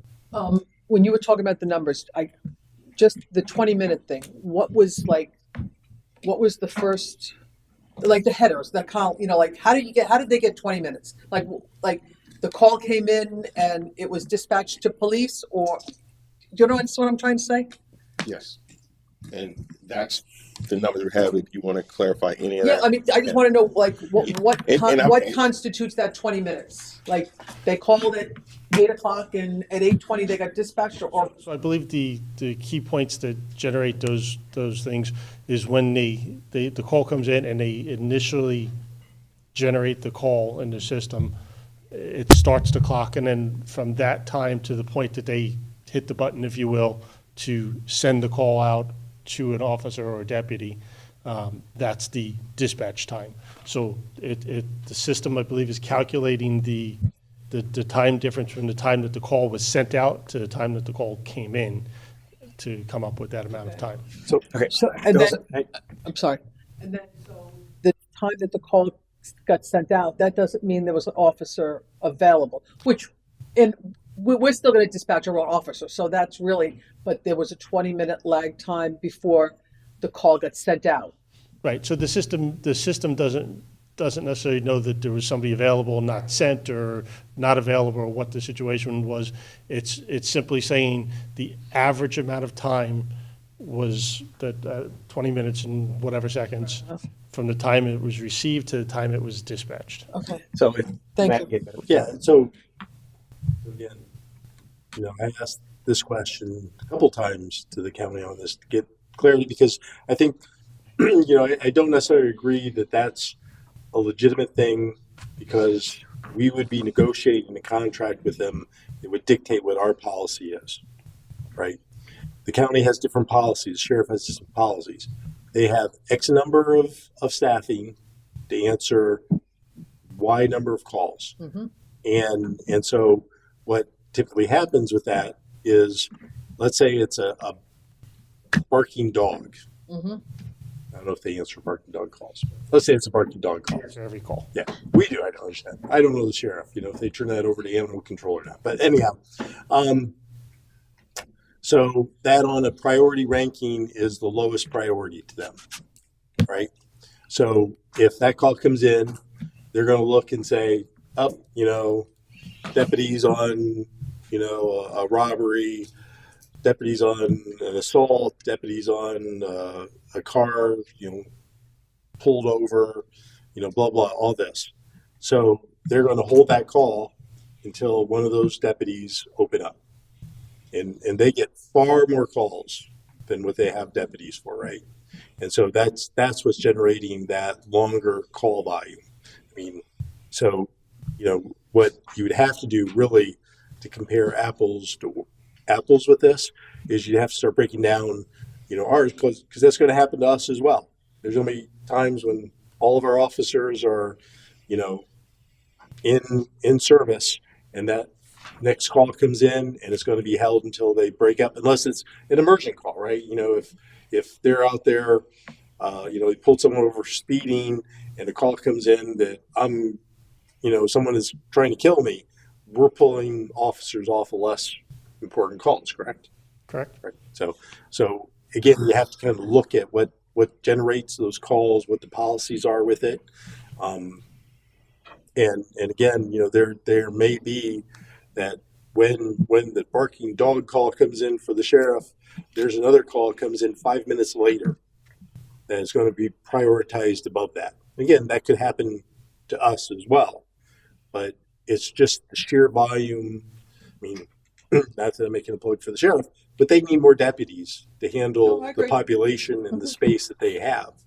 And so that's going to artificially make those call holds a lot longer than, say, what ours would be. Well, the county has, I just looked it up, because I took Cherokee's thing and looked it up, 561,000 residents in Pasco, and we're 3,000, and we're now getting dumped into 561,000, and all those calls, we're going to get lost.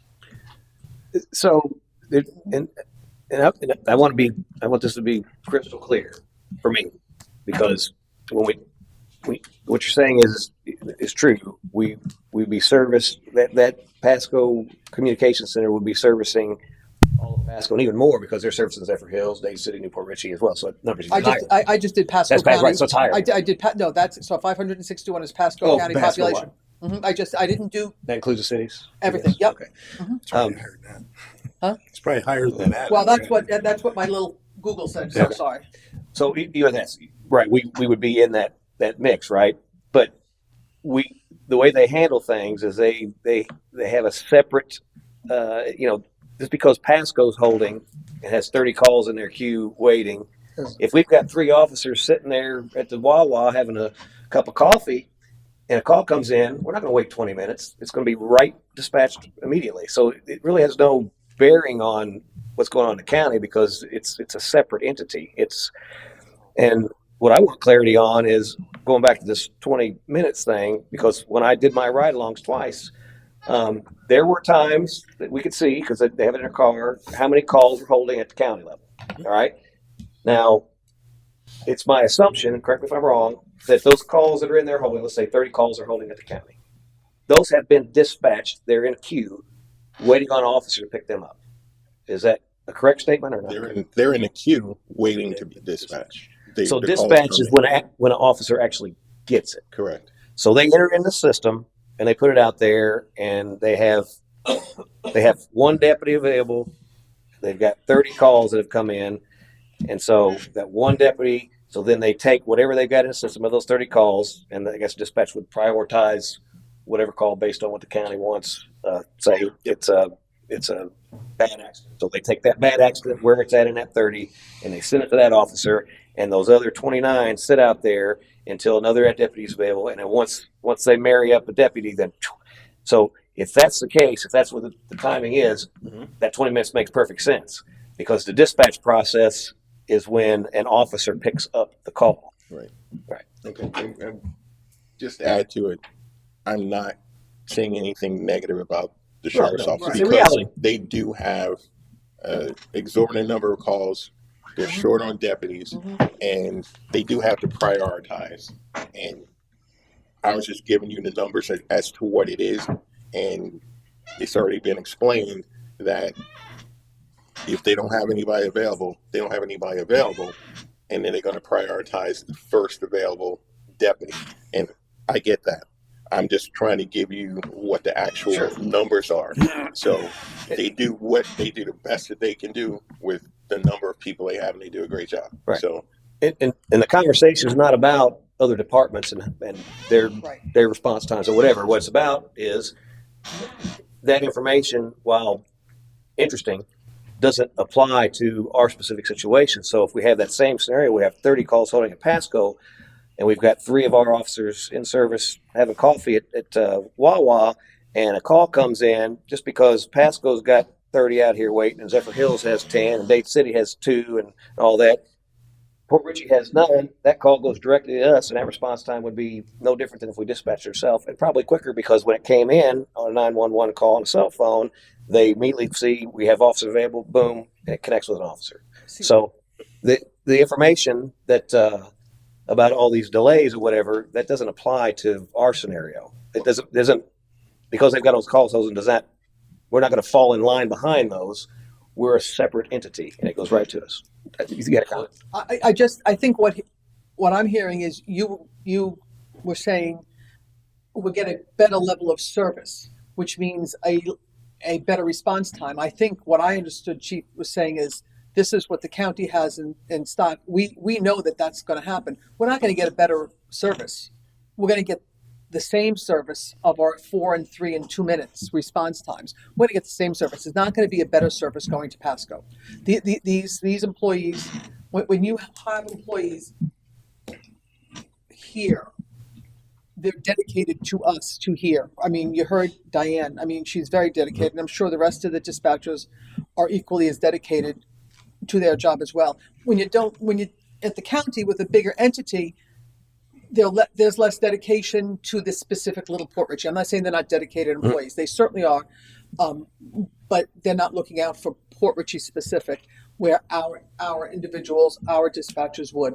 So I kind of disagree. I don't agree that we would have a better level of service by going to the county, and that's kind of what you alluded to, and I think that's where the numbers came into play, and that's how I understood why he brought them up. And let me rephrase that. When I talk about better level service, our level of service from a call response time and all that would be identical, maybe slightly better if it was dispatched from the county because it came in there first. There's no 45-second delay, but we wouldn't see anything different. It would be the exact same from the county as it would be if we did it in-house. The better level of service comes in with all the other things you get with that. You don't have to worry about staffing. It's a better level of service because we don't have to staff it. We don't have to put out job announcements to try to get people in, interview that. We don't have to worry about any of that administrative ability other than the teletypers and the police aides, whole nother different type of employee, right? But we don't have to worry about staffing dispatch. We only have to worry about staffing the police aides at that point. It's a smaller responsibility than to hire dispatchers, get them trained, and make sure that we have somebody and that they're coming in. One thing I want to also add in this, when we bump up the salary of dispatchers, you're bumping up the bottom, right? What's the entry level police officer going to think when we just narrowed the gap and he's only $1 or $2 off of a dispatcher? They're probably going to come back in a negotiation and want more money, and so it's a ripple effect. As minimum wage goes up, everything kind of goes with it. So if we come in there and we pay more for dispatchers, the lower level police officers are going to want some more money too, and it kind of ripples through there. So I think there's some unforeseen costs that would make some sense that come down the road as well. And one more thing on the police aides, we would be getting some additional level of work out of those folks that we wouldn't be getting with their dispatchers. We could have some of those things that Matt had mentioned getting done that we don't have, doing Report analysis. Somebody could be looking at our red light tickets and getting those faster, maybe some evidence work or whatever. There's a lot of things that probably Chief would like to have some additional staff to do, right? But and that they could fill some of those roles, so actually be a benefit as well at a lower cost. So anyway, Bob, you had your hand up, and I'll pass back to you, Chief. Well, I know that Pasco County dispatches our officers out to Hudson and Land O'Lakes on calls. They're waiting. Someone got beat up out in Land O'Lakes, and they waited 5 hours. Finally, one of our officers showed up because deputies are busy with emergency calls everywhere else in the county.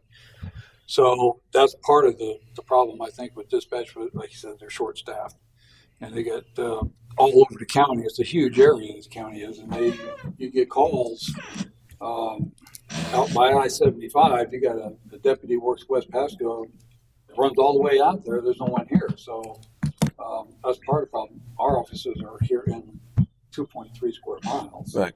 So they're always going to be close, unless Pasco County calls them out on another call. They do that quite frequently, don't they?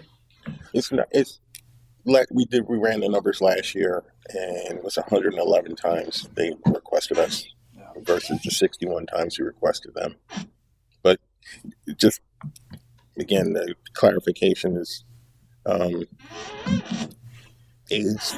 I like telecommunicator still, and the reason I say that is if you choose to do one or the other, the hybrid, or go to the county, and then it does not work out, if we hire a less qualified person in that position, it's going to be more expensive, and we are going to have to let people go that aren't qualified that we hired as aides or whatever.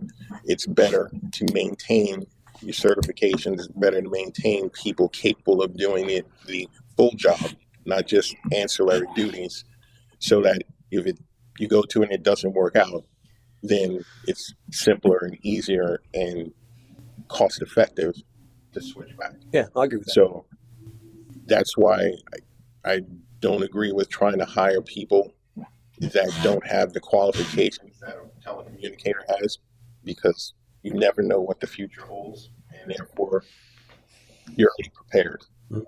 Whereas if you hire a less qualified person, you're not. And as Bob said, that they do call us. We call them. That's what the mutual aid agreement is about. We have no issue helping. They have no issue helping us. But again, if we're out on a call somewhere else in the city, we have to wait. Our citizens will have to wait. So that's all I'm saying. You have the ability to say no on mutual aid, both of you, but you have the ability, if they call you out, and you have the ability to say, we can't go right now. Is that correct? I remember asking that question once before. Okay, thank you. And that doesn't change Norton County. Right, no, I know. Yep, I understand that. I just wanted to clarify Sure. that. And also to clarify in the CAD, one quick thing, I know there was some concern about like our calls getting lost in the system. Mm-hmm. The computer identifies it as Port Richey and immediately labels it as Port Richey, and the dispatchers know immediately it's Port Richey. So just to give you an example on the other end of the scale, before I came here, we weren't working really well with the county, and the county would have a fire truck driving right through the city, and there would be a call in the city, and the county would just automatically just notify Port Richey and ignore their fire truck that was literally on top of the call, because it's not their call. So that same process, the computer does that. The only thing, since we initiated the mutual aid contract and built a better relationship with the county, if that fire truck's coming through, they're still going to call us and they're still going to notify us, but the fire truck's going to stop and render assistance. But again, the computer flags it out as our city right away. All right, thank you. Yes. You indicated that there was 110 calls from Port Richey to Pasco and mutual aid. How many of them came back this way? Do you know? No, it was the sheriff's office that called us 111 times, and we called them 61 times. So 61 versus 111? That's correct. But weren't your 61 a lot of times for you needed a female officer? Yes, the calls, regardless of what it is, Right. it's What I'm trying to do is make a relationship there. Are we getting the fair share, or is it lopsided? 100. It's about right. Yeah. Okay. Thank you. We probably have had to call for a dog a couple times, I'd imagine, as of late, right? Yeah, a couple of times, which is the reason we got to try to get our own to take the burden off the county always having to come to our aid. So that's why we got the dog initially. Any other questions? No, okay. Any more comments there? Open up to public. Oh, just. Oh, do you have comments you want to say, Fire Chief? So I'll speak on behalf. So we did a lot of investigating into this on our side and met with the county dispatch to understand what their process and how the process is. So NFPA 1221 is what dictates dispatch for fire rescue. This comments I'm going to say is just fire department driven, not police department driven. NFPA and also ISO, which is your insurance rating, is a part of our evaluation. We only get half credit for ISO just because the way our current dispatch center is set. Not saying that going to the county is going to change the ISO rating in a significant thing, but we only get half credit for that. The NFPA requires that in 60 seconds, 90% of the calls be answered within 60 seconds. They also require that the phone be picked up within 15 seconds, 90% of the time.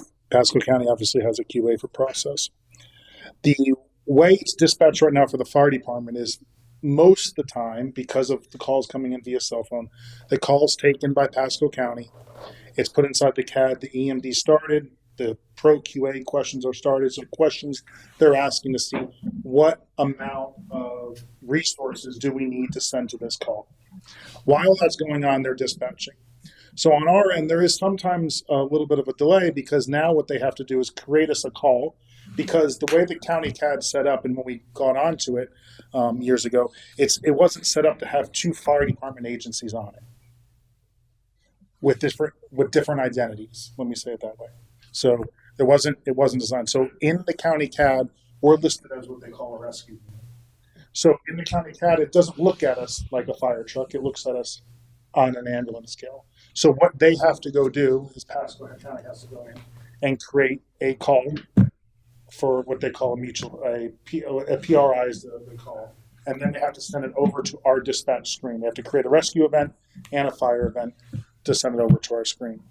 So sometimes when we talk about this minute and two dispatch time, that's from the time we get the call to our setting, which is, good, because they get the call, they dispatch it, they send it out. There are some anomalies, we went through call volume. There's sometimes the calls are held for 4 minutes, or sometimes calls are held for 3 minutes. It depends on what's going on inside our dispatch center on our side. So that's where our delay comes from, is the fact that of how the CAD's set up and what they have to do. It's an extra step to kind of get us a call over to our side. The response time on our side, remember, the time doesn't start beginning until they dispatch us, right? So we don't know how long they were on the phone prior to putting the call in, how long that stuff's not tracked on our side. So the county, when they track their calls, they have a call receive time, a call routed time, a call take finish time, and then the first initial dispatch time. And those where they get those 15 seconds and all those where those cues come into play on that side. So that's to give you a little insight on how the fire department side works right now, currently on our side. Any questions? Yep. Okay, open up to the public. I want to speak. Cindy, welcome. Cynthia Malin, 5446 Blue Point Drive. I just want to ask some clarification questions. Okay, so you're talking about prioritizing. Okay, so Port Richey doesn't have as high crime compared to Zephyr Hills, Dade City, the few others. So will our calls be delayed in dispatch if they're really busy because of our emergencies are not as high as the larger cities? If you want to go ahead, so you want to do this? I'm just curious. Yeah, I'm just putting out the scenario. Is you just talked about they prioritize the dispatch, and that's where the delay comes in with sometimes with the sheriff's office. So the question is, it comes in, it's identified as Port Richey, but it's a lower priority. They are very busy. So is our calls being delayed because of it's a lower priority and they're busy? Is that like we have officers available, but they're busy, so they're going to delay the dispatch until they can go ahead and push it through because of we are not a high priority call at that time. It's almost like an oversight. No. I'm gonna give you three. One question. Is that what you had? Well, I have that, and then I will have a comment. Go ahead and make a comment, and we'll come back. So the comment is even at the town hall yesterday, I heard one of the citizens, absolutely his voice was, I think it would be a disservice if we don't try, at least for 6 months, to try to make this fly. Because like you said, once we get into the contract, we are in the contract for 3 years. And then try to go back would be devastating because now you've lost all of your talent. We do have to keep up the teletype dispatch person. We still have to man those people. We still have to update our radios. So I don't see why we've already putting in the cost, why we don't at least try to keep our level of service and keep our dispatch here locally. Just because everyone else is doing it doesn't mean it's the best. Everyone else is doing it because A, they're just looking at the dollars and cents, And then, like Mr. Koppler said, you know, I look at the dollar and cents, this made sense. It doesn't make people sense. It may make dollar sense. So that's a question. But I was just kind of clarifying that one portion on the priority and dispatch. Would that happen? Would that happen to us? Thank you. So, well, I think I'll try to answer that, and then correct me if I'm wrong. So and keep in mind this is the dialogue between us is over. So, but I would get it. There would be, we prioritize our own calls in a situation. The call comes in, and let's say that we've got 3 officers on call, and 2 more calls come in. Well, there would be a priority. One of our officers comes free, so that there would be a priority behind that. But if there's no calls waiting, it just comes in. It doesn't matter what it is. If it's a dog, cat in a tree, or whatever, we've got 3 officers available. The call's right to us. There's no prioritization around other departments. Our department has 3 officers. Call comes in, it goes. At the point that we get backed up from a Port Richey perspective, then I think there's probably, that's part of the service level agreement we work out with the county, is how do you guys want your calls prioritized if there needs to be a priority given, right? And so, like, your understanding, correct? Yeah, we would set that priority. So we would put, cat and tree at the bottom, car accident at the top, domestic somewhere in the middle. So we would let them know, and that would be part of their role to know how to prioritize those calls if indeed all our officers were in service on a call. So you're saying if we have a... Again, does that answer your question? Not really, because of if... Ask the question one more time, and then... Say we have a hurricane, and multiple cities are impacted. There are a lot of...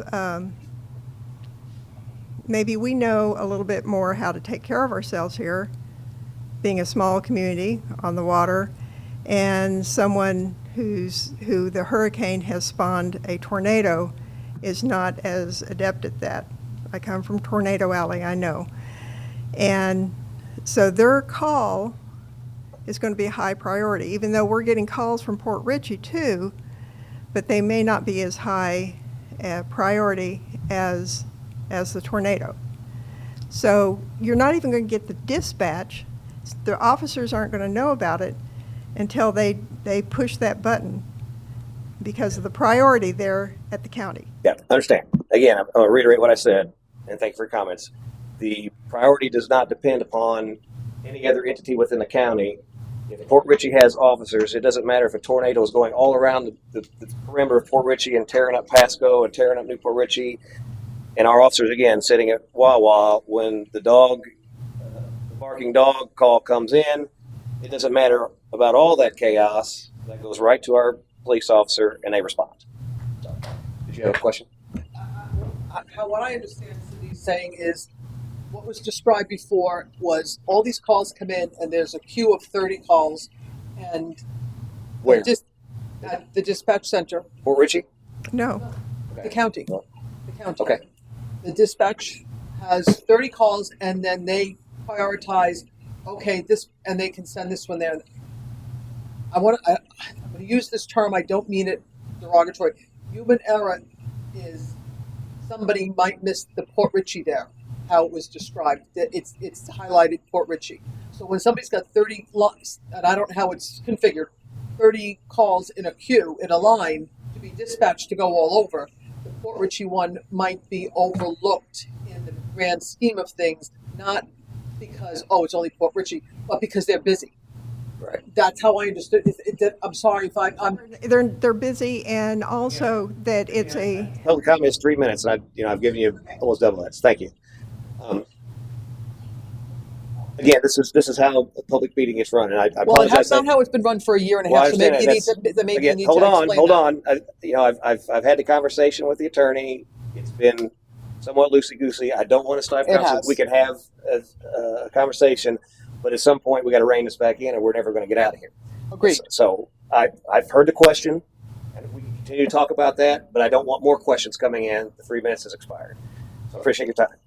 Now going back to your thing, again, when Pasco has 30 calls holding, and I see your point, if you got one dispatcher working with those 30 calls from the county, and it could get missed, yes. But I think that's what you have at the county is that you have more than one dispatcher working. You got minimum of 10 on, so you get 10 people looking at those 30 calls. So, and so I don't think you're going to see that thing slip through, if you will. I think it comes in at Port Richey, there's going to be one of those 10 dispatchers that's going to get it right to us.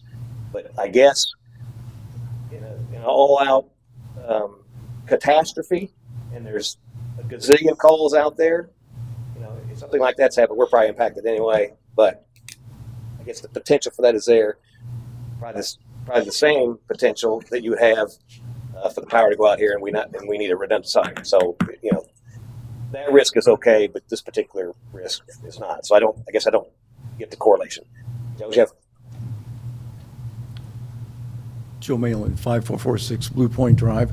Mr. Koppler, you said that during these negotiations that you would ask for certain things, but it could slip if it goes to Pasco County and there may not be servicing our city the way you initially asked for. Things happen. Okay?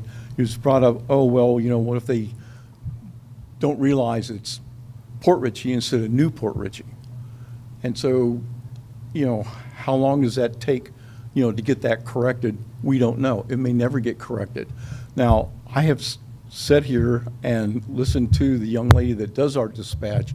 She's very passionate about what she does, and I think that her training, new people would bring it up to her level.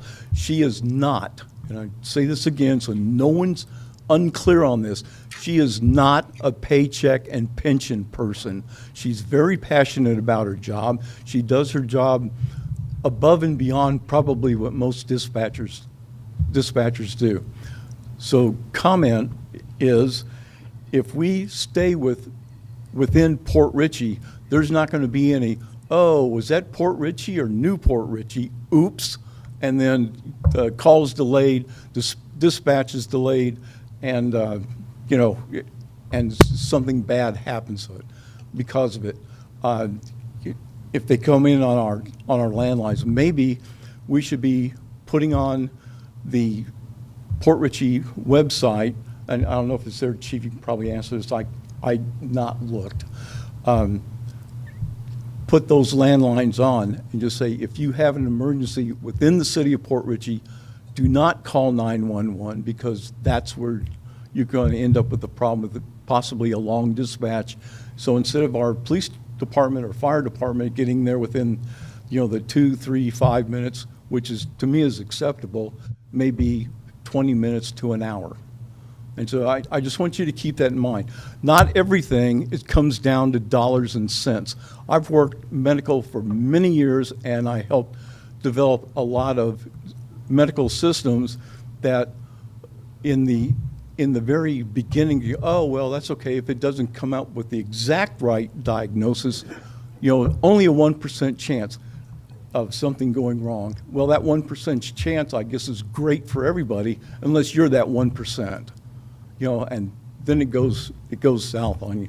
So I would like to see our city retain our dispatch and try to bring it up to the levels like Councilwoman Rodriguez has said, and not lose that person. The other thing, if we lose that young lady, there's no getting her back. And I think she said that she's somewhat close to retirement. There's no way you're going to pull her back for any amount of money.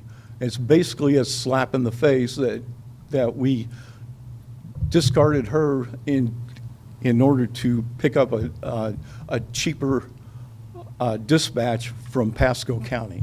Thank you, Joe. Appreciate it. Any other comments? Well, under that Pasco model, we weren't getting rid of anybody. We were using those existing 4 to support your teletype and other things in the office, more dedicated rather than splitting them up, right? And to that regard, we've been 3 and then a part-time patrol person supporting that role. Have you been able to fill any or staff any of those positions to bring us full up to speed there? And this has been going on for about a month, I guess, that we've been made aware.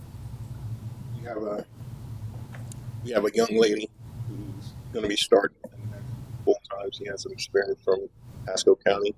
We also have a young man who's in the hiring process for part time at this point, and we still have the advertisement out on different sites and we'll keep it out as we try to continue to hire more people. I think the increase in salary will be a benefit. It'll help. We had a young lady that would have been probably a great asset to us last week, and signed all the papers. She wanted to start, and then when she got home, she tried to figure out her bills and how the salary we were offering was going to. She wasn't able to do it, basically, so she changed her mind. So the salary increase is definitely going to. I would say definitely it's going to be a help in trying to recruit. Well, every job I've ever applied for, I've always been able to negotiate.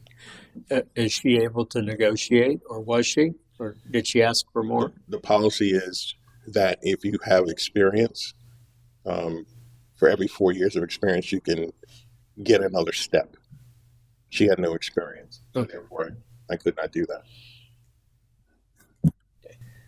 So I think we've heard everything from all sides and all points of view. Is there anything that we haven't talked about that somebody wants to bring up? Any comments from staff? Well, one thing, I'd like to see all the detail behind the reports that you have.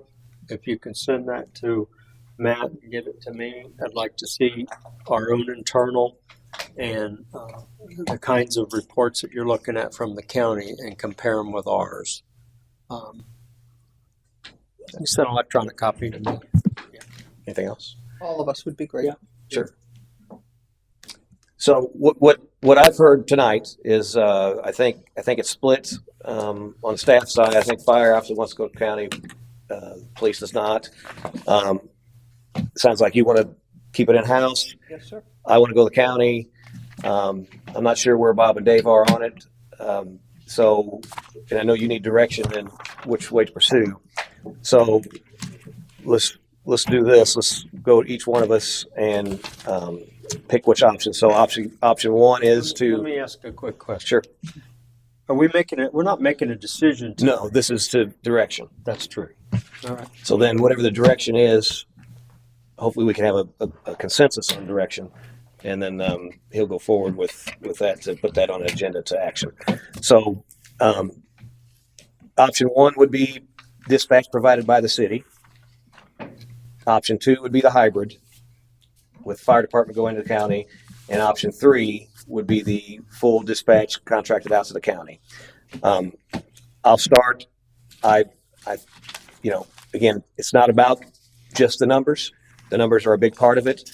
As a resident and as a representative representing 3,500 residents in the city, I think that the residents would like to see their tax dollars paid in other ways than to maintain a service that we can get much cheaper at the county with some benefits that we couldn't provide in house. And so for that, I suggest we go to option 3, county. And I also want to clarify that for the Facebook chatter out there, this is not the first step to go to lose our police department or fire department. It has absolutely nothing to do with that. It is strictly a service of dispatch that we can have done at another entity for a cheaper cost and have the same, if not maybe a little bit better service on certain things. I think it's more prudent of us to do that. So that's where I'm at. Linda, where are you at? So this is a decision on what goes onto the agenda for what we're going to vote for. Correct. So it is a decision.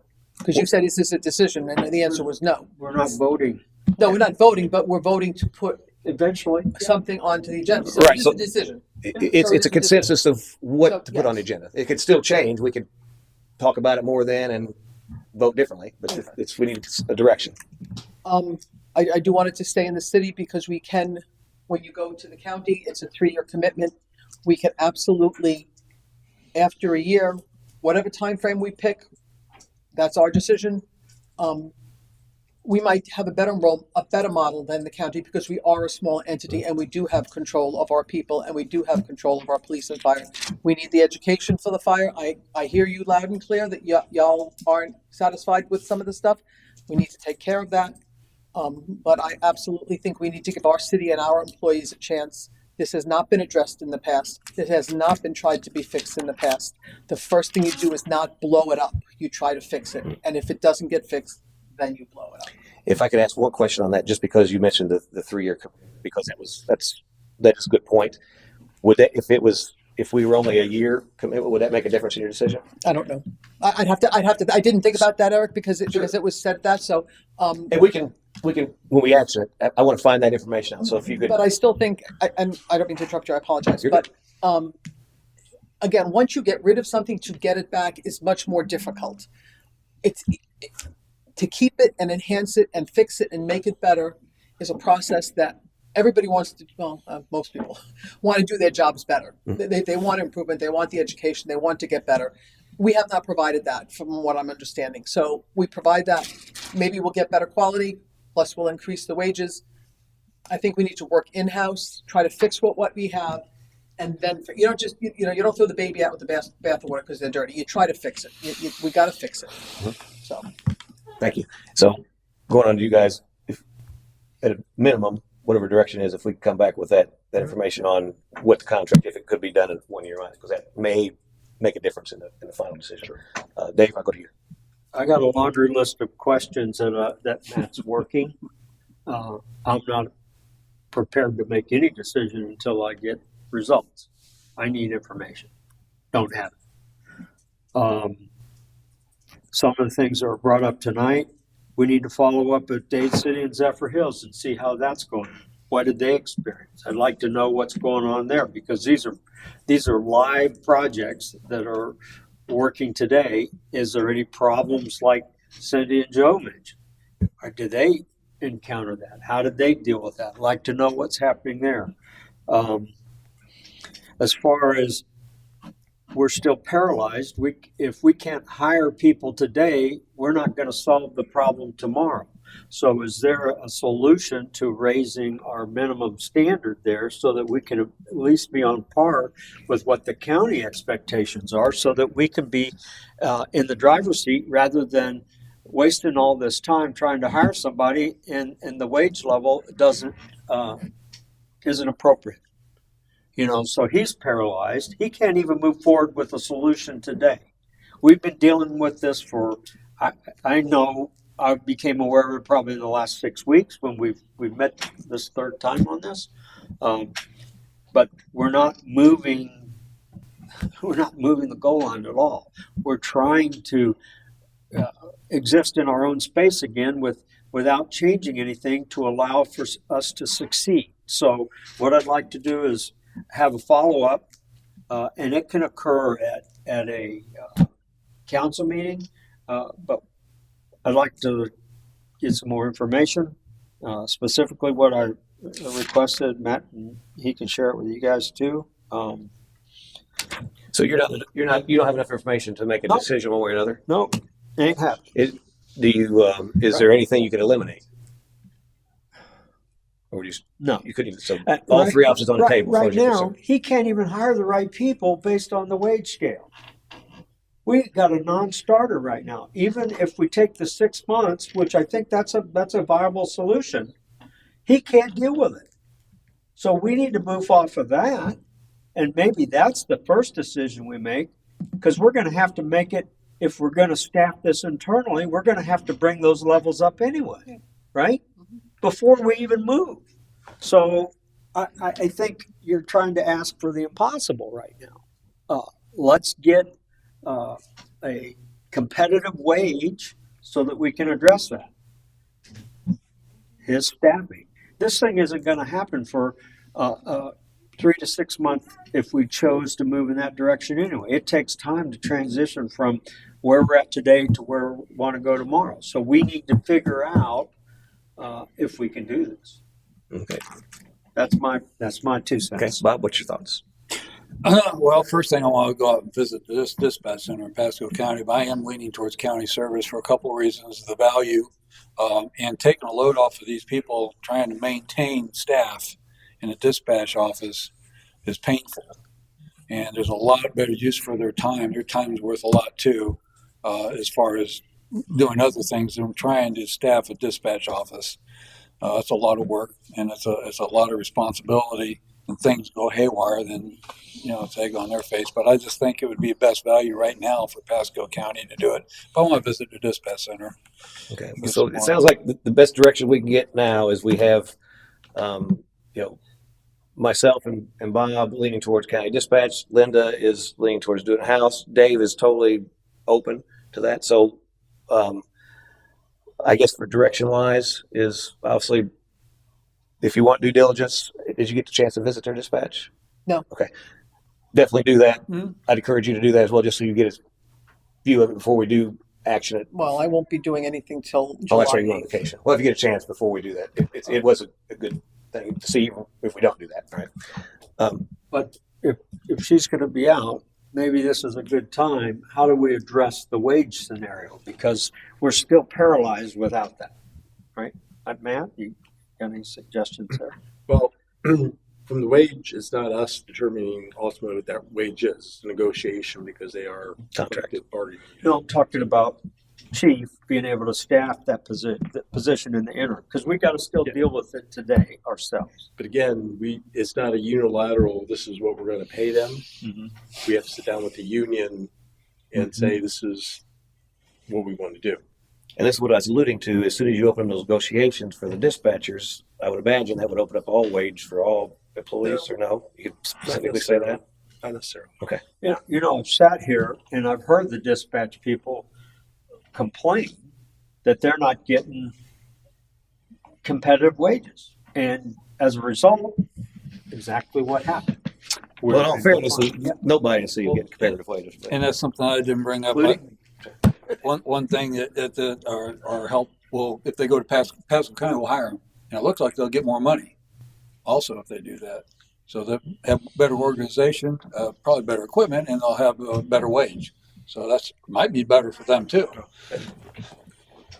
So Chief had his hand up. I agree with what the chief is about to say.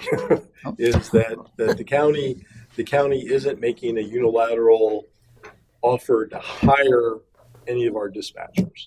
What they're saying is that they can be, if they meet the qualifications, that's the first thing they have to do. They have to meet the qualifications.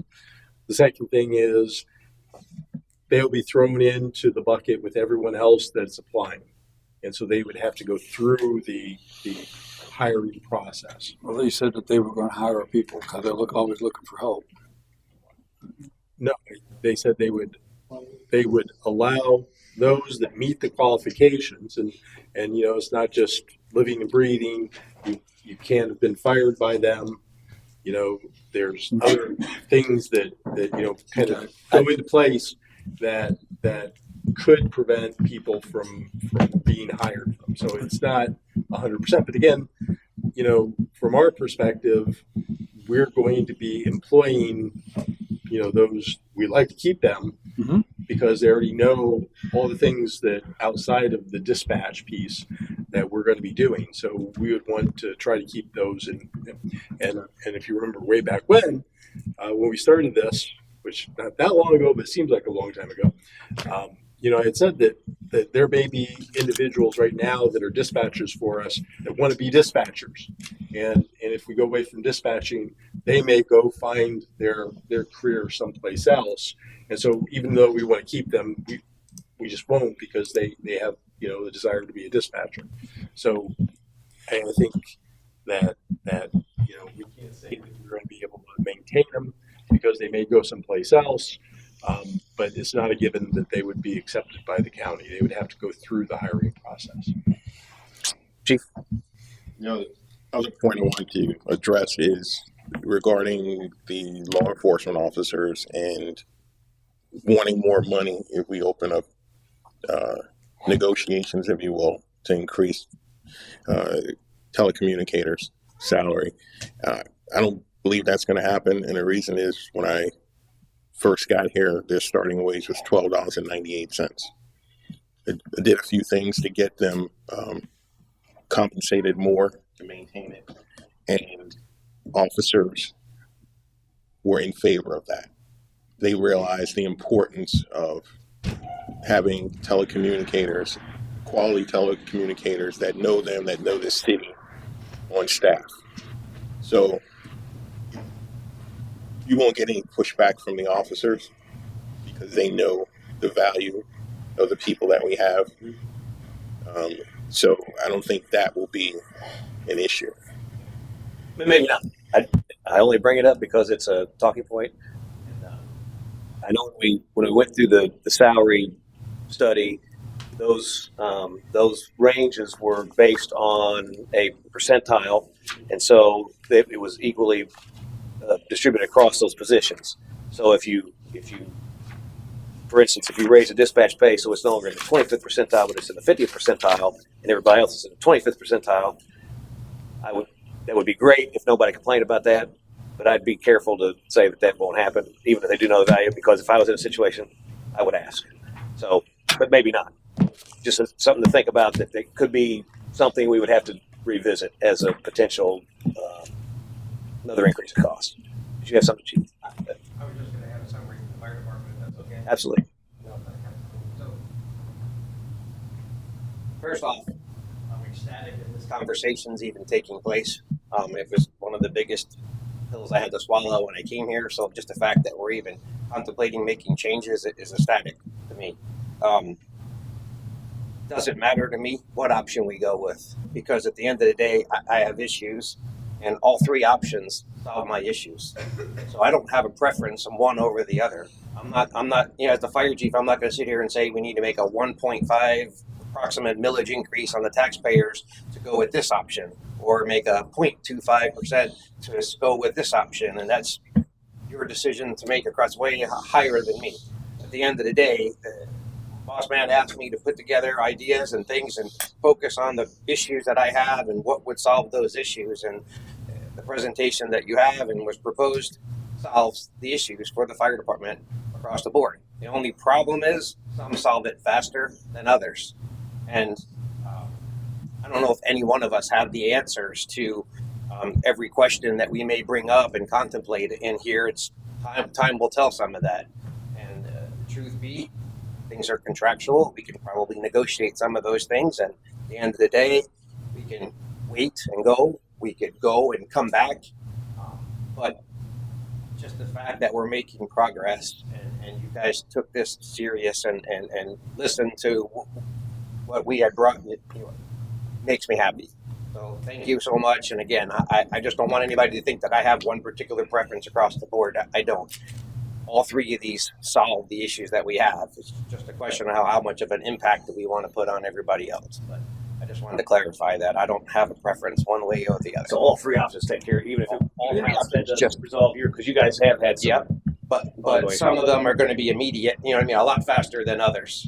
You know what I mean? Sure. A lot faster acting than others. So. Yeah, obviously, and that's very true. Obviously, not only the lower cost is probably the faster track to being fixed, as opposed to building our department up, if we can even do that based on the staffing issues and all that. So appreciate that clarification. So I think what we need to do for going forward is I'm going to ask each one of my colleagues, make sure you do, when we find out when this is on the agenda, that you get all the research that you need, that you reach out to the city manager, get all your questions answered, because when it comes down to having this on the agenda, I don't want to have the same conversation over again. We've spent 2 hours and 15 minutes here, and so I think we've identified everybody's where they are. There's some information we need to share. So when that comes out, make sure that you look at that and you're prepared to make a decision when it is on the agenda. I would just go ahead and put all three options on the agenda, and we'll I'll entertain a motion for whatever one, and we'll go through the vote. We'll see where we end. That sound okay? Can I request that it be the first meeting in July? Yes, and I would totally agree. And I'm sorry to put that caveat in there, but No. this has been planned for a year and a half, so I I would, apologize for that. I would not want to do it without you here. I appreciate Absolutely. it. Thank No you. problem. Yeah, make sure that the agenda when Linda will be able in play. Bob? Yeah, now that she mentions that, I am going to be gone from August 3rd to August 12th. Okay, so August 3rd, does that I will be coincide? back by the 7th of July. I'm leaving Saturday. And So I that will, doesn't no, overlap. Okay, because obviously we'll be down, if we have two people Yeah, out, we don't have a quorum, we don't do no, anything. no, So, I will be back in town on the 7th, okay, so the 6th, I'll be really. back for the 13th meeting. We'll just Nothing's on the schedule. coordinate with, when you go to put the agenda, reach out, make sure we have the full council. Any other concerns? I want to thank you all for your time, staff. Again, I know especially you all who was here last night. Thanks, but it's a lot of work to do, unfortunately. But I appreciate your dedication and service to the city, and as well as the public. Thanks for coming out. With that, I'm looking for a motion. Motion to adjourn. Second. Motion second. All in favor, signify by saying aye. Aye. Meeting adjourned. I have to go to the ladies' room.